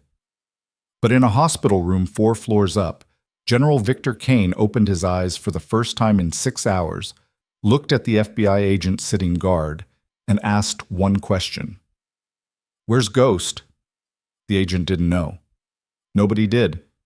And by the time they figured it out, it would already be too late. The plane leveled off at 30,000 feet somewhere over the Midwest, and Elena still hadn't spoken. She sat in the rear cabin, shoulder bandaged by a medic who'd appeared the moment they were airborne, staring at nothing while her mind replayed the roof. The gunfire. Hayes on his knees. Jenna's smile before the cuffs went on. Colonel Reeves sat across from her, reading something on a tablet. She hadn't looked up in 20 minutes. Finally, Elena broke the silence. "Where are we going?" "Virginia, Quantico." Reeves set the tablet down. "Kane's being transferred there under federal protection. You'll be debriefed, cleared, and reassigned." "I didn't agree to reassignment. You got on the plane." "I got on because you didn't give me a choice." Reeves smiled thinly. "There's always a choice, Commander. You just didn't like the alternative." Elena leaned back against the seat. Her shoulder throbbed where the glass had cut through. The medic had said she needed stitches. She'd told him to use field tape and keep moving. "Tell me about Kane," she said. "What about him?" "You said he was trying to stop a massacre." "What massacre?" Reeves studied her for a long moment, like she was deciding how much truth Elena could handle. Then she pulled up something on the tablet and turned it around. The screen showed a classified after-action report. Operation Sandstorm, Iraq, 3 years ago. A joint task force raid on a suspected weapons cache that turned into a bloodbath when the intel proved wrong. 47 civilians dead. Women, children, elders. And standing in the middle of it, trying to stop his own men from firing, was Victor Kane. He reported it, Reeves said, filed a formal complaint, demanded an investigation, got shut down at every level. The mission was classified. The deaths were ruled collateral damage. The officers responsible were quietly transferred. Elena felt sick. And Kane became a problem, someone who knew too much, asked too many questions. Reeves took the tablet back. So they tried to bury him, literally. Faked an IED attack, made it look like he died a hero. Would have worked too, except Kane survived, went underground, started gathering evidence. Evidence of what? A network. Military officers, defense contractors, intelligence operatives, all working together to cover up war crimes, falsify reports, eliminate witnesses. Oh, Reeves's voice went flat. Kane's got names, dates, proof, and in 72 hours he's scheduled to testify before a congressional oversight committee. Elena understood now. That's why they tried to kill him at the hospital. That's why they've been trying to kill him for 3 years. Redwood Harbor was just their latest attempt. Reeves leaned forward. And you just made yourself enemy number 1 by keeping him alive. So what's the play? We keep Kane alive long enough to testify. We identify everyone in the network, and we burn it all down. Reeves's expression hardened. But we need leverage, something they can't ignore, something that makes them panic and expose themselves. You want to use Kane as bait again. I want to use you as bait. Elena stared at her. Explain. You saved Kane twice now. Baghdad, then Redwood Harbor. The network knows your face. They know you're military. They know you're dangerous. Reeves pulled up another image, the same surveillance photo she'd shown in the car, Elena carrying Kane across the roof. This photo went out on encrypted channels 6 hours ago. By now, every asset the network controls has seen it. They're looking for you. Let them look. I'm dead, remember? No records, no trail. Exactly. Which is why they're terrified. Reeves stood up, paced the narrow aisle. You're a ghost who keeps appearing at the worst possible moments. You've disrupted 2 assassination attempts. You've compromised their people. And now you're working directly with Kane. She stopped, looked at Elena. They don't know who sent you. They don't know what you know. They don't know when you'll strike next. Elena saw where this was going. So we make them think I'm coming for them. We make them know you're coming for them. We leak information, plant evidence, create a trail that leads straight to their leadership. Reeves sat back down. And when they try to kill you, we'll be ready. That's a suicide mission. That's the only mission that works. Reeves held her gaze. You wanted to finish this. Here's how we finish it.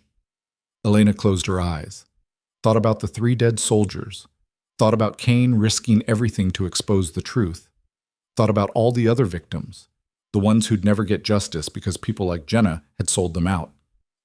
What do you need from me? She asked. Reeves pulled out a file, opened it.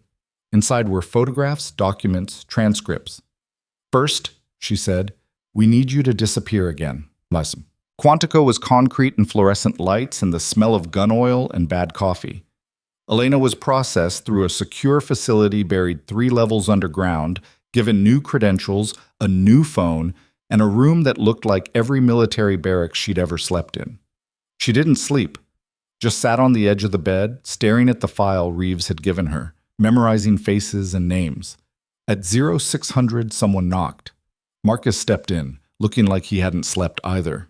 You eat breakfast? Not hungry. Yeah, well, Reeves wants us in the briefing room in 15 minutes. You might want to fuel up. Elena followed him to a cafeteria that served eggs from a warming tray and coffee that tasted like diesel. They sat in a corner booth away from the handful of other agents scattered around the room. How's Kane? Elena asked. Stable, awake, pissed off that he's being kept in a secure medical wing instead of a hospital. Marcus dumped sugar into his coffee. He's been asking about you. What'd you tell him? That you're classified. He took a sip, grimaced. He didn't like that answer. He doesn't have to like it. No, but he deserves to know who saved his life, twice. Elena picked at her eggs. They tasted like cardboard. He knew me in Baghdad, before I was declared KIA. If he starts talking about Commander Voss, he won't. Reeves already briefed him. He knows the stakes. Marcus leaned back. But between you and me, Kane's not the kind of guy who stays quiet when people are lying to him. You might want to visit before he decides to make noise. I'll think about it. They finished eating in silence and headed to the briefing room. Okay. The room was windowless, dominated by a conference table and multiple screens showing maps, photographs, and data streams. Reeves stood at the head of the table. Agent Carver sat to her right, looking exhausted. 2 other people Elena didn't recognize occupied seats on the left, both in military uniforms, both sporting the kind of rank insignia that meant they didn't ask permission. Commander Voss, Reeves said, glad you could join us. This is General Patricia Holt, Army Criminal Investigation Command, and Colonel David Chen, Defense Intelligence Agency. Elena nodded. Chen. The name registered somewhere in the back of her mind, but she couldn't place it. Let's get started, Reeves said. She pulled up an organizational chart on the main screen. This is what we're dealing with. A network spanning 3 branches of military, multiple defense contractors, and at least 6 members of congressional staff, all working together to cover up war crimes, eliminate whistleblowers, and profit from classified information sales. The chart was a spiderweb, names connected by lines, transactions, communications, dates, and at the center, unknown, primary coordinator. We've identified 38 individuals with confirmed involvement, Reeves continued. We've arrested 6. 2 are dead. The rest are either underground or protected by layers of bureaucracy we can't penetrate without more evidence. Which is where I come in, Elena said. Which is where you come in. Reeves highlighted a name on the chart. This is Senator Richard Vance, Armed Services Committee. He's been blocking Kane's testimony for 2 years. Every time we schedule a hearing, it gets delayed, postponed, or classified out of existence. Carver spoke up. We've been trying to build a case against Vance for 18 months. Can't make anything stick. His finances are clean, his communications are encrypted, his staff is loyal. So we make him dirty, Elena said. Reeves smiled. Exactly. We plant evidence that you've been investigating him. Make it look like you've found proof connecting him to the network. He'll panic. Make contact with his co-conspirators. And when he does, you'll be listening? We'll be listening. Reeves pulled up another image. A building. Downtown Washington, D.C., glass and steel. Vance has a private office here, off the books, not listed in any congressional directory. He uses it for meetings he doesn't want recorded. How do you know about it? We've been surveilling him for months. He meets someone there every Tuesday night. Same time, same ritual. Reeves zoomed in on the entrance. We don't know who he's meeting, don't know what they discuss. But whatever it is, it's important enough that he risks exposure every week. Elena studied the building. You want me to get inside? I want you to get caught trying to get inside. Make enough noise that Vance knows someone's coming for him. Then we track his response. And if his response is sending a kill team, then we'll be ready. Reeves looked at the others. General Holt will provide tactical support. Colonel Chen will coordinate signals intelligence. Carver's team will handle surveillance and extraction if needed. She turned back to Elena. You'll have full operational authority. Any assets you need, you get. Any backup you want, you ask. Elena shook her head. I work alone. Not this time. This operation is too big, too complex, and too important to run solo. Reeves's voice left no room for argument. You'll have a team. Use them. The next 72 hours were a blur of preparation. Elena spent the first day with intelligence analysts, memorizing layouts of Vance's building, reviewing security protocols, identifying weak points. The second day went to weapons and equipment, selecting gear, running drills, testing communication systems. The third day was operational planning with Marcus, who'd been assigned as her tactical lead despite her protests. I don't need a babysitter, she told him. Good, because I'm not babysitting. I'm covering your 6 while you do something monumentally stupid. He checked his rifle. Besides, Reeves doesn't trust you not to go rogue. Smart woman. They were in an armory 3 levels down, surrounded by enough firepower to invade a small country. Elena was assembling a loadout, compact sidearm, suppressed rifle, body armor that fit under civilian clothes, tactical knife, breaching charges. Marcus watched her work. You've done this before, once or twice. How many times did it go sideways? Elena didn't answer. That many, huh? Marcus loaded magazines with practiced efficiency. Look, I know you don't want backup, I get it. Lone wolf operator, trust no one, finish the mission or die trying. He looked at her. But this isn't Baghdad.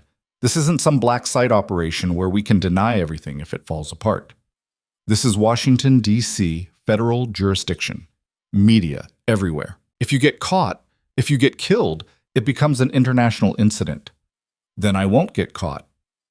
Everyone gets caught eventually. He handed her a magazine. When you do, I'll be there to pull you out. Elena took the magazine.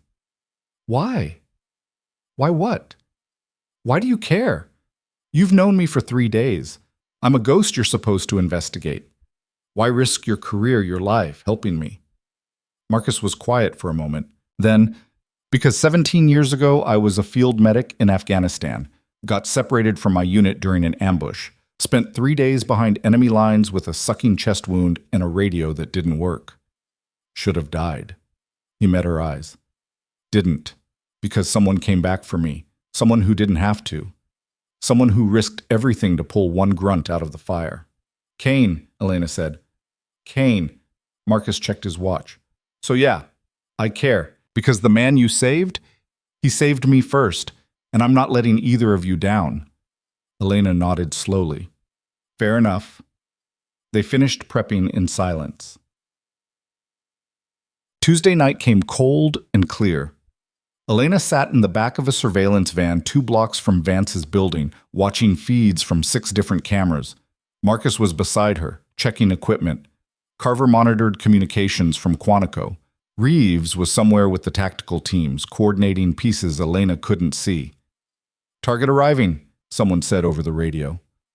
On screen, a black town car pulled up to the building's side entrance. Senator Richard Vance stepped out. 60s, silver hair, expensive suit that screamed power and privilege.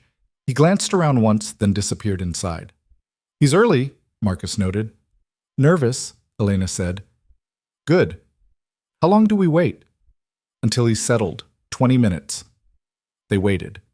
Elena ran through the plan one more time in her head. Enter through the parking garage. Bypass security on the 3rd floor. Make it to Vance's office hallway. Get spotted by the cameras. Make enough noise that building security responds. Then disappear before they can grab her, leaving behind just enough evidence to point at Vance. Simple. Which meant something would go wrong. 15 minutes, Marcus said. Elena pulled on a dark jacket, checked her weapon one last time, and stood up. "Radio check," she said. "Loud and clear," Carver replied from Quantico. "Tactical teams in position," Reeves added. "Overwatch ready," someone else confirmed. Elena stepped out of the van into the November cold. The city hummed around her. Distant traffic, wind through buildings, the quiet pulse of people living normal lives while she prepared to break multiple federal laws. She walked 2 blocks east, ducked into an alley, and found the parking garage entrance exactly where the blueprint said it would be.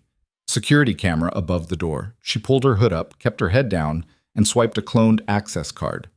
The door clicked open. Inside, the garage was concrete and shadows. Overhead lights buzzed. Elena moved between cars, staying low, heading for the stairwell access on the far side. "First checkpoint clear," she whispered into her comms. No response, just static. She tapped the earpiece. Still static.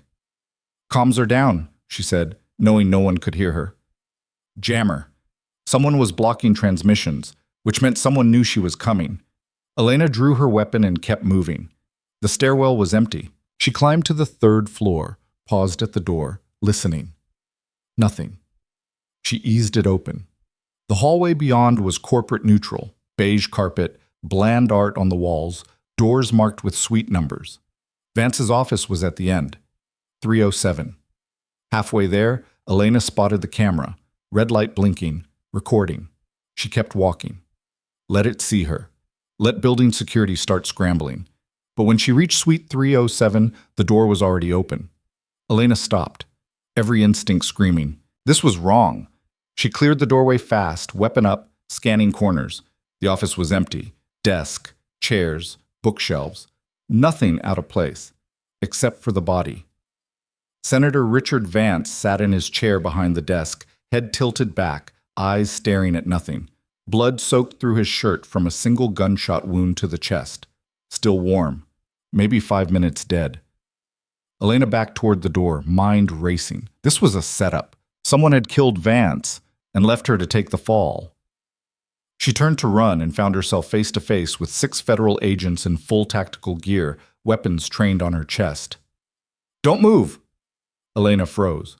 "Drop your weapon! Hands up! Now!" She calculated angles. 6 agents. Hallway behind them probably had more. No comms, no backup she could reach. No way out that didn't end with her dead or in custody. She dropped her weapon, raised her hands. An agent moved forward, kicked the gun away, and forced her to her knees. Zip ties bit into her wrists. Someone read her rights. Words that meant nothing because she wasn't supposed to exist. "Clear the room," someone ordered. They hauled her up, started moving her toward the elevator. And that's when Elena saw him. Standing in the hallway, watching the whole thing with an expression of quiet satisfaction. Colonel David Chen. From the briefing room, Defense Intelligence Agency. He smiled at her, and Elena understood. The primary coordinator they'd been hunting, the spider at the center of the web, wasn't some faceless bureaucrat. It was Chen. He'd been in the room when Reeves laid out the entire operation, had known every detail, every plan, every move Elena was supposed to make. "Problem, Commander?" he asked. She didn't answer, just memorized his face. Chen stepped closer, lowered his voice so only she could hear. You should have stayed dead. Would have been easier for everyone. The agents pulled her into the elevator. The doors closed. And as they descended toward whatever black site or interrogation room waited below, Elena felt something cold and sharp settle in her chest. Not fear, certainty. They'd won this round, but the game wasn't over. The interrogation room was exactly what she expected. White walls, metal table, 2 chairs, mirror that was definitely one-way glass. They left her cuffed to the table for 2 hours before anyone showed up. When the door finally opened, it wasn't Chen. It was Reeves. She looked tired, angry, betrayed. "Start talking," she said. Elena didn't. Just sat there, running scenarios, looking for the crack in the wall she could exploit. "We pulled you out of Redwood Harbor," Reeves said. "Gave you protection, resources, a chance to finish your mission properly, and you repay us by assassinating a United States senator? I didn't kill him. Your weapon, your fingerprints on the door, you fleeing the scene." Reeves slammed a folder on the table. "The evidence is overwhelming. It's manufactured." "By who?" Elena met her eyes. "Chen." Reeves went very still. "Excuse me?" "Colonel David Chen. He was in your briefing room, heard every word, knew exactly when and where I'd be." Elena leaned forward as far as the cuffs allowed. "He killed Vance, set me up, and now he's betting you'll bury me before anyone asks questions.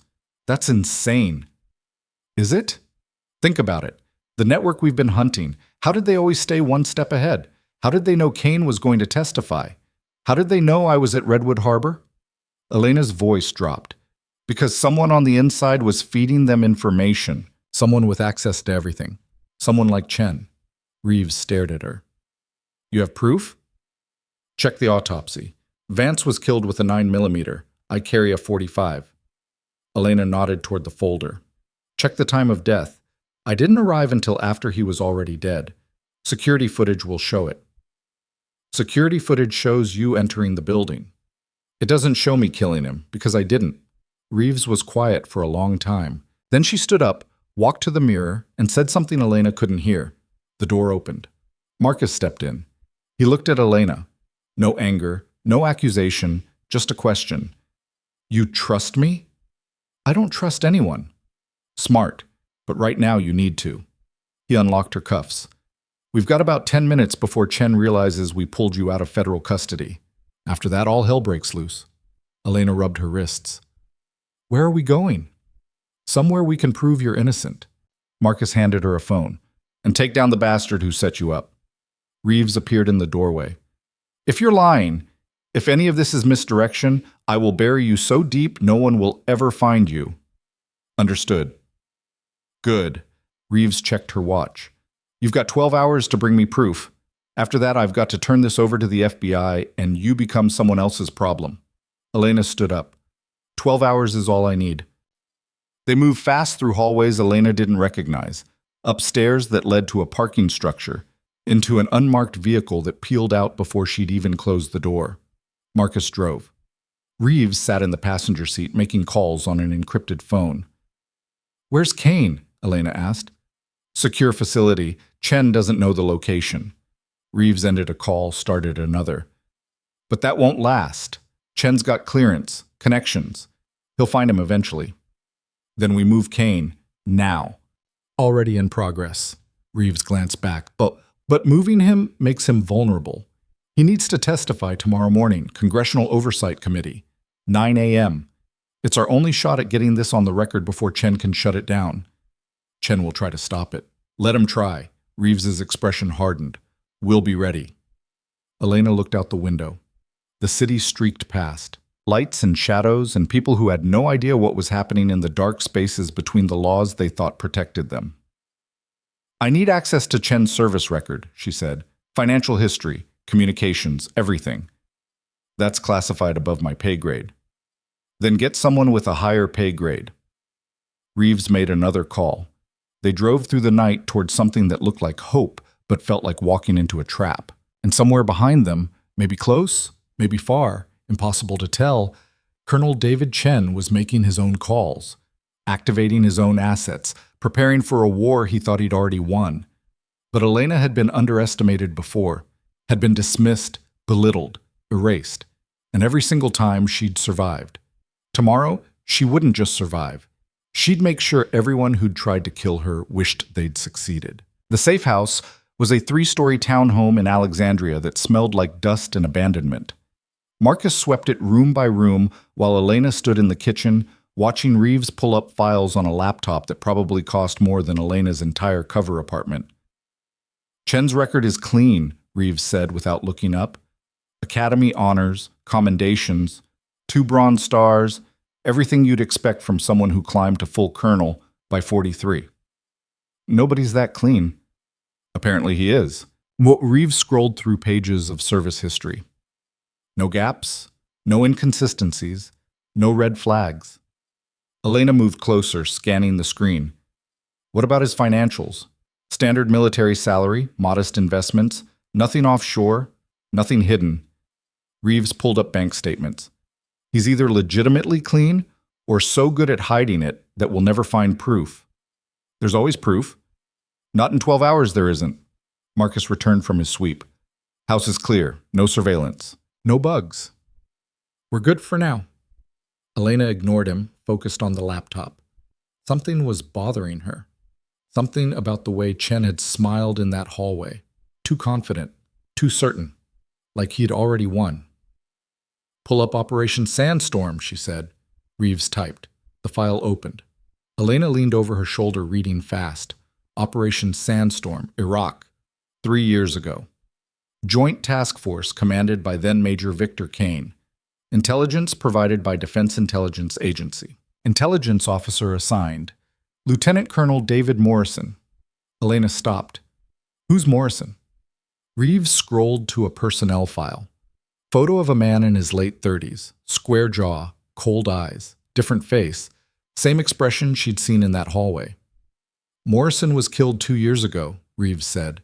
"IED in Syria. Body identified through dental records." Dental records can be faked. Not military ones, we're thorough. Unless someone on the inside helps. Lena pointed at the screen. Morrison provided the intelligence for Sandstorm. Bad intelligence. That's what Kane tried to report. And Morrison. She stopped, felt the pieces clicking together. Morrison didn't die in Syria. He became Chen. Reeves stared at her. That's impossible. Is it? New identity, new assignment, different posting. No one questions a decorated officer who's supposed to be dead. Elena started pacing. Morrison fed Kane bad intel that got civilians killed. Kane tried to expose him. Morrison faked his death and reinvented himself as Chen, then spent 3 years trying to kill Kane before he could testify. Marcus whistled low. That's elaborate. That's necessary. If Kane testifies about Sandstorm, mentions Morrison by name, someone might start asking questions, might pull Morrison's file, might realize he's still breathing. Elena turned to Reeves. We need Morrison's dental records, the ones used to identify his body, and we need Chen's. Why? Because if I'm right, they won't match, and that's proof. Reeves hesitated, then started typing. It took 4 hours to get the records. 4 hours of Elena pacing the safe house like a caged animal, while Marcus made coffee that tasted like burnt rubber, and Reeves called in favors from people who owed her more than they wanted to admit. At 3 a.m., the files came through. Reeves printed them, laid them side by side on the kitchen table. Lieutenant Colonel David Morrison. Dental x-rays from his service medical file. Dated 6 months before his supposed death. Colonel David Chen. Dental x-rays from a routine checkup 3 weeks ago. They were identical.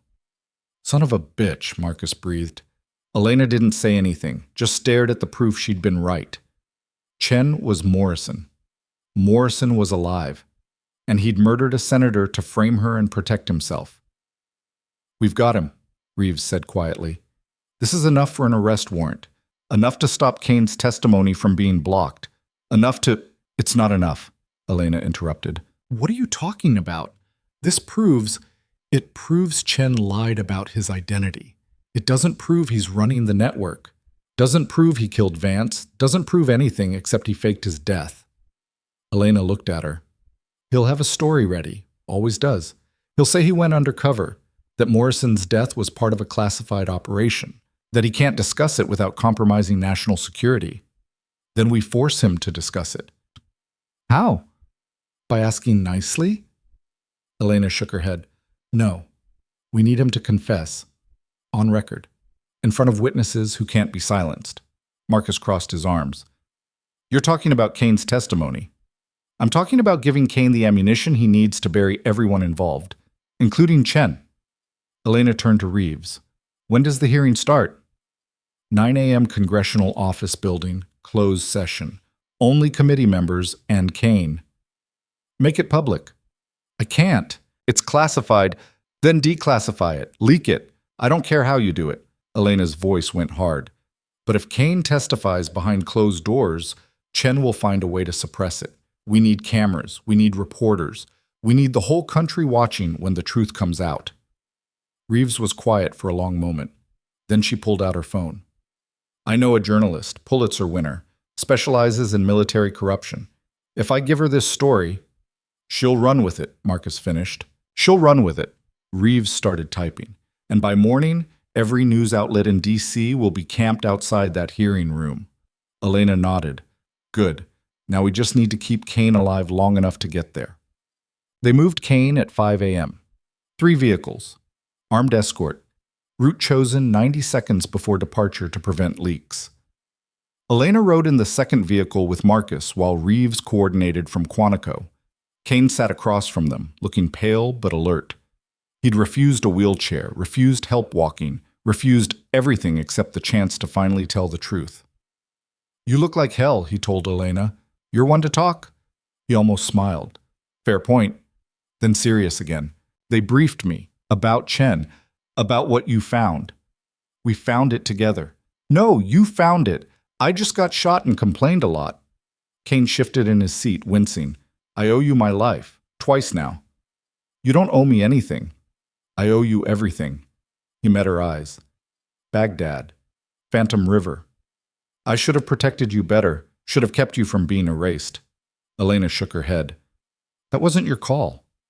It was my recommendation, my report that said you were the kind of operator who could disappear into deep cover and never surface. His voice cracked slightly. I got you killed, Commander, and I've regretted it every day since. I'm not dead. You're not alive either. Not really. Kane looked out the window at the city waking up around them. After today, that changes. After today, the whole world knows Commander Elena Voss exists, knows what she sacrificed, knows what she accomplished. I don't want recognition. I want justice. You'll get both. Kane leaned back, closed his eyes. Whether you want it or not, Babats. The Congressional Office Building was already surrounded by media when they arrived. Cameras, reporters, satellite trucks blocking the street. Someone had leaked the story. Reeves's journalist, probably. Doing exactly what she was supposed to. Elena scanned the crowd as they moved Kane through a side entrance. Too many faces, too many variables. Too many places for a sniper or a bomber, or someone desperate enough to die taking Kane with them. But they made it inside without incident. Up to the 3rd floor. Down a hallway lined with portraits of long-dead politicians. Into a hearing room that looked like every other hearing room. Wood paneling, raised dais for committee members, witness table below. Except this time, there were cameras, 5 news crews, official congressional record, reporters packed into every available seat. Senator Patricia Hendricks sat at the center of the dais, 60-something, steel-gray hair, the kind of presence that made generals nervous. She gavelled the room to order. This hearing will come to order. General Kane, you're here to provide testimony regarding Operation Sandstorm and subsequent cover-up attempts. Is that correct? Kane sat at the witness table, Elena and Marcus standing against the back wall. Yes, ma'am. Then let's begin. Hendricks adjusted her glasses. In your own words, General, tell us what happened. Kane took a breath and started talking. He spoke for 40 minutes without interruption. Told them about the intelligence that pointed to a weapons cache, about the raid that turned into a massacre, about the 47 civilians who died because someone had lied about what was in that building, about how he'd tried to report it and been shut down at every level, about the officers who'd been quietly transferred instead of court-martialed, about Lieutenant Colonel David Morrison, the intelligence officer who'd provided the false information and then disappeared. Morrison's supposed death was convenient, Kane said. Too convenient. No body recovered, just dental records that confirmed his identity. He pulled out a folder. I've spent 3 years trying to prove Morrison faked his death, trying to find evidence that he's still alive, still operating, still covering up what happened. And did you find that evidence? Hendricks asked. I did. Kane slid the folder across to her.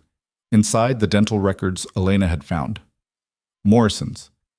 Chen's. Identical. The room erupted, reporters shouting questions, cameras flashing, Hendricks gaveling for order, and in the back of the room, the doors burst open. Chen walked in. Not alone. 6 federal agents with him, all armed, all wearing expressions that said they were here on orders they didn't question. Senator Hendricks, Chen said calmly, I'm here to place General Kane under arrest for violating the Espionage Act. The room went silent. On what grounds? Hendricks demanded. He's disclosing classified information in a public forum, information that endangers ongoing operations and intelligence assets. Chen pulled out a document. I have an executive order authorizing immediate detention. That order is illegal, Reeves said, stepping forward from where she'd been standing near the cameras. Chen turned, saw her. His expression didn't change. Colonel Reeves, I should have known you were behind this. You should have known a lot of things, like the fact that we've been investigating you for months. Reeves pulled out her own document. I have a warrant for your arrest. Murder of Senator Richard Vance. Conspiracy to commit murder. Treason. Chen smiled. Based on what evidence? Based on dental records proving you're David Morrison, a man who's supposed to be dead. Dental records can be explained. I was undercover, deep cover, classified operation. You don't have clearance to... I have clearance, General Holt said, entering the room. She looked at Chen with pure contempt. And I've reviewed every classified operation run by DIA in the last 5 years. You're not mentioned in any of them, which means you're either running an operation so black that even the Secretary of Defense doesn't know about it, she paused, or you're a traitor who faked his death to avoid prosecution. Chen's smile faded. The hearing will continue, Hendricks said. Agent Chen or Morrison or whatever you're calling yourself, you will remain in this room under guard until we sort this out. You don't have the authority. I have the authority of the United States Congress. Sit down or I'll have you removed. Chen sat, but his eyes found Elena, and she saw it there. Rage, calculation. One last play. But Kane continued his testimony, detailed every cover-up, every falsified report, every officer who'd participated in burying the truth about Sandstorm, named 38 people, provided documentation for each. And when he was finished, Hendricks leaned forward. General Kane, in your professional opinion, who was responsible for coordinating this network? Lieutenant Colonel David Morrison, Kane said, the man currently sitting in this room pretending to be someone else. Every camera turned to Chen. He didn't flinch, just sat there, calm, like he was watching a play he'd already seen. Colonel Morrison, Hendricks said, do you have anything to say? Chen stood up slowly. I have plenty to say. Then say it. This entire hearing is a farce. General Kane is a disgraced officer trying to avoid accountability for his own failures. He led the operation. He gave the orders. And when it went wrong, he tried to blame everyone but himself. Chen's voice was smooth, reasonable. I provided intelligence. Good intelligence. What Kane's unit did with it, that's on him. The intelligence was false, Kane said. The intelligence was accurate based on the information available at the time. If your team misinterpreted, we didn't misinterpret. You lied. Kane stood up, ignoring the pain it caused. You fed us coordinates for a weapons cache that didn't exist. You knew there were civilians in that building. You knew we'd encounter resistance. And you knew when we returned fire, it would look like we'd massacred innocents. That's absurd. Why would I? Because you were being paid. Elena's voice cut through the room like a blade. Everyone turned to look at her. She stepped forward, pulled out her phone, and projected an image on the screen behind the witness table. financial records, wire transfers, cryptocurrency transactions, all linked to shell companies, all traced back to Morrison's personal accounts. You were selling intelligence to hostile actors, Elena said. Sandstorm was a test. You fed Kane bad intel to see if your buyers would pay for information that got American soldiers killed. They did, so you kept selling. Chen's face went pale. For 3 years, you've been running a network that leaked classified military information, medical records, transfer orders, operational details. Elena pulled up another image. 28 soldiers compromised, 3 confirmed dead, dozens more at risk. You can't prove any of that. I can prove all of it. Elena nodded to Reeves. Reeves stepped forward with a tablet. These are communications intercepts from the last 6 months. Encrypted messages sent from your personal devices to known intelligence operatives in 6 different countries. We've decrypted them. They detail every sale, every transaction, every soldier you sold out. Chen looked around the room, at the cameras, at the reporters furiously typing, at the committee members whose expressions had gone from skeptical to horrified. This is a setup, he said. You've fabricated evidence to... We have your partner in custody, Marcus said, speaking for the first time. Jenna Martinez, real name Alexis Petrov, former Russian SVR. She's been talking for 3 days, gave us everything, including your real name, your real history, and the location of 7 offshore accounts containing $43 million in blood money. The room exploded again. Chen looked at Elena. You did this. You destroyed everything. No, Elena said quietly. You destroyed everything. I just made sure everyone saw it. Hendricks gavelled for order.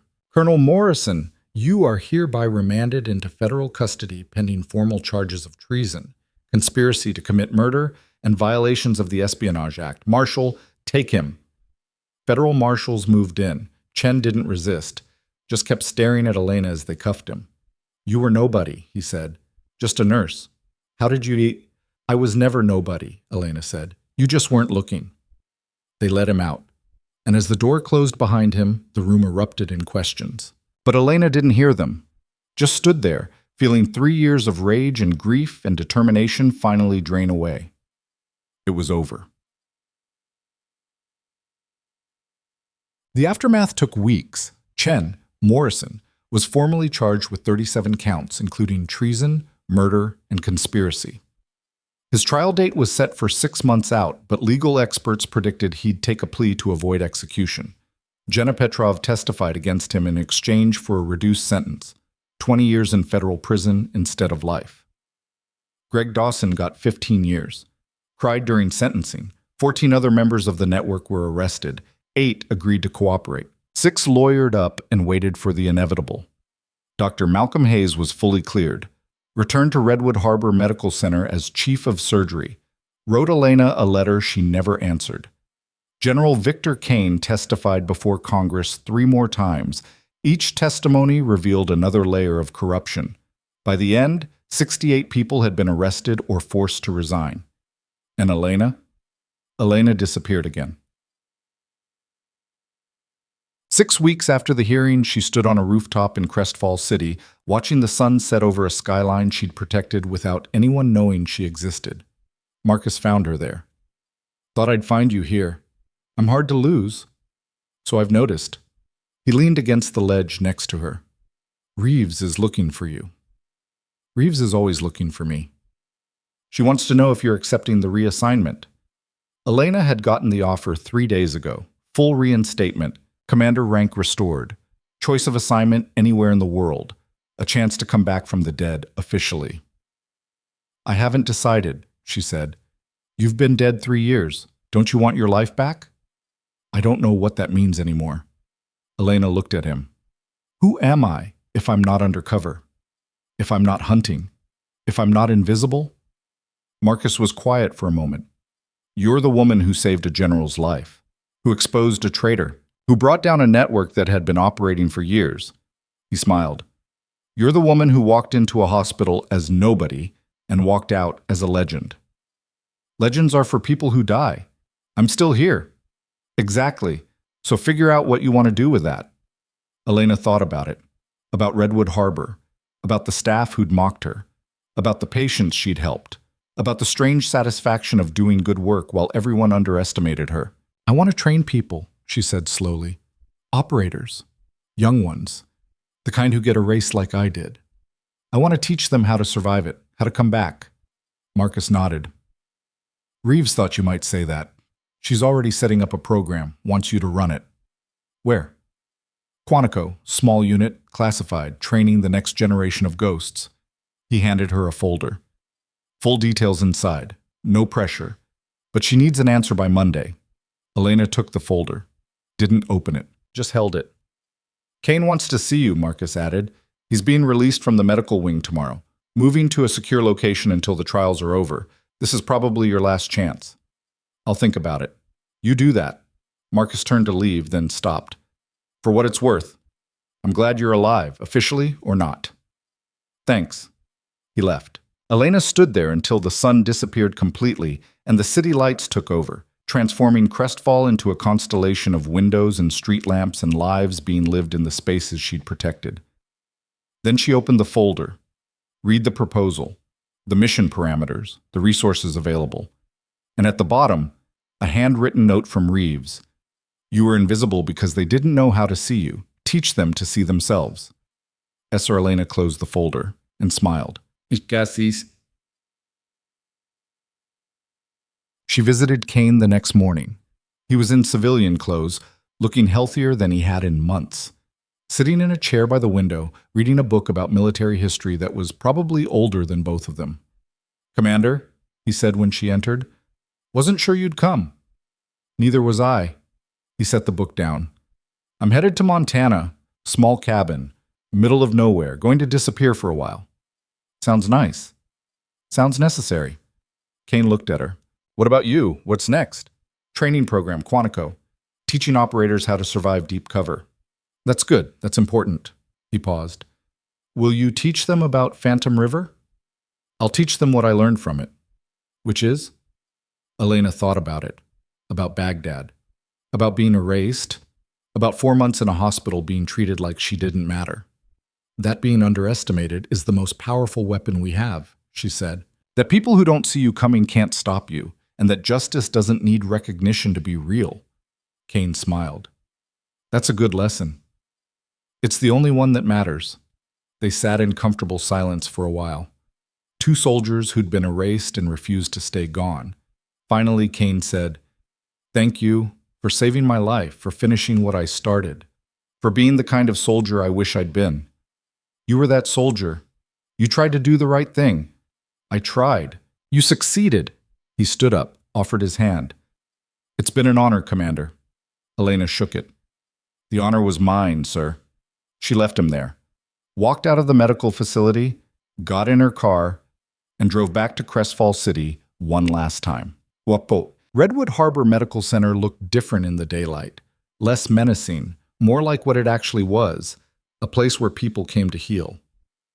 Elena parked in the visitor lot and sat there for 10 minutes, working up the courage to go inside. Finally, she did. The ER was busy. Same chaos, same sounds, same smell of antiseptic and stress.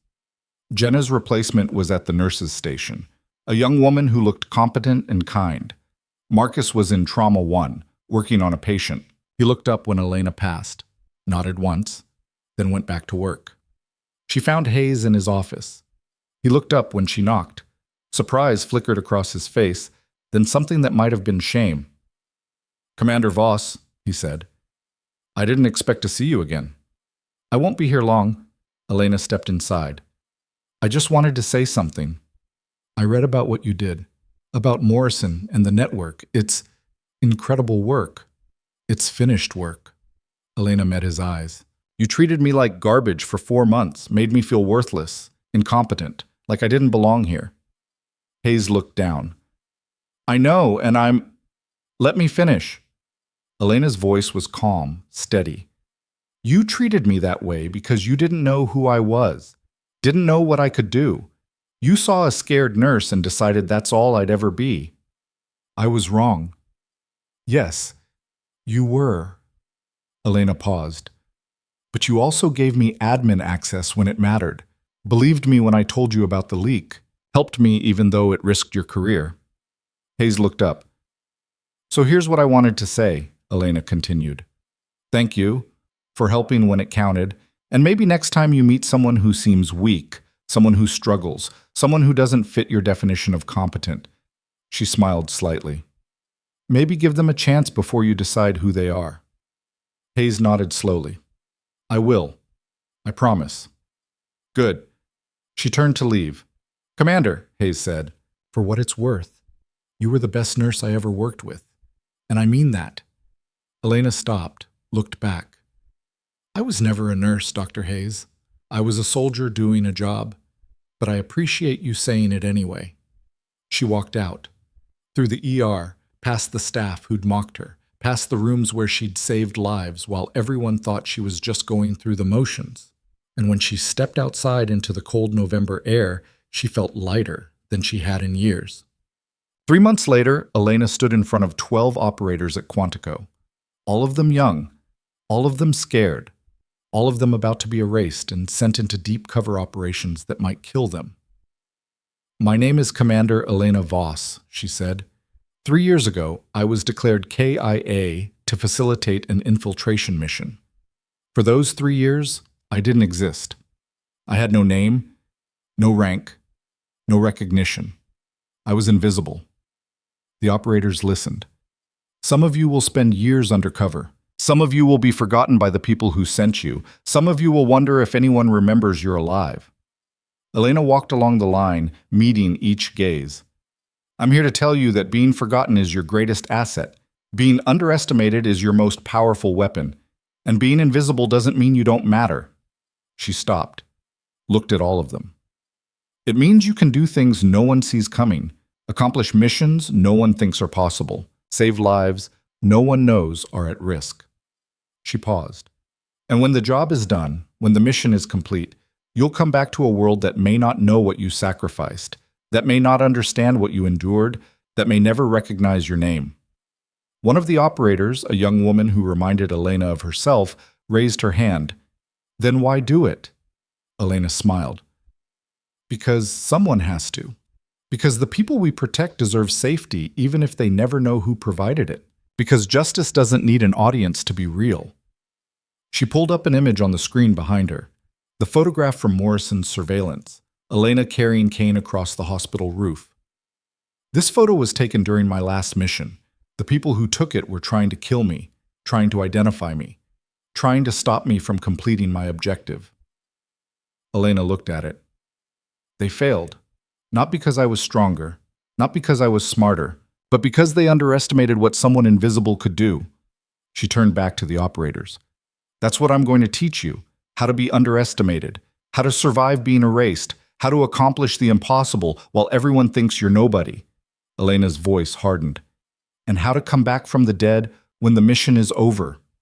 The operators straightened, ready, willing, scared but determined, just like she'd been.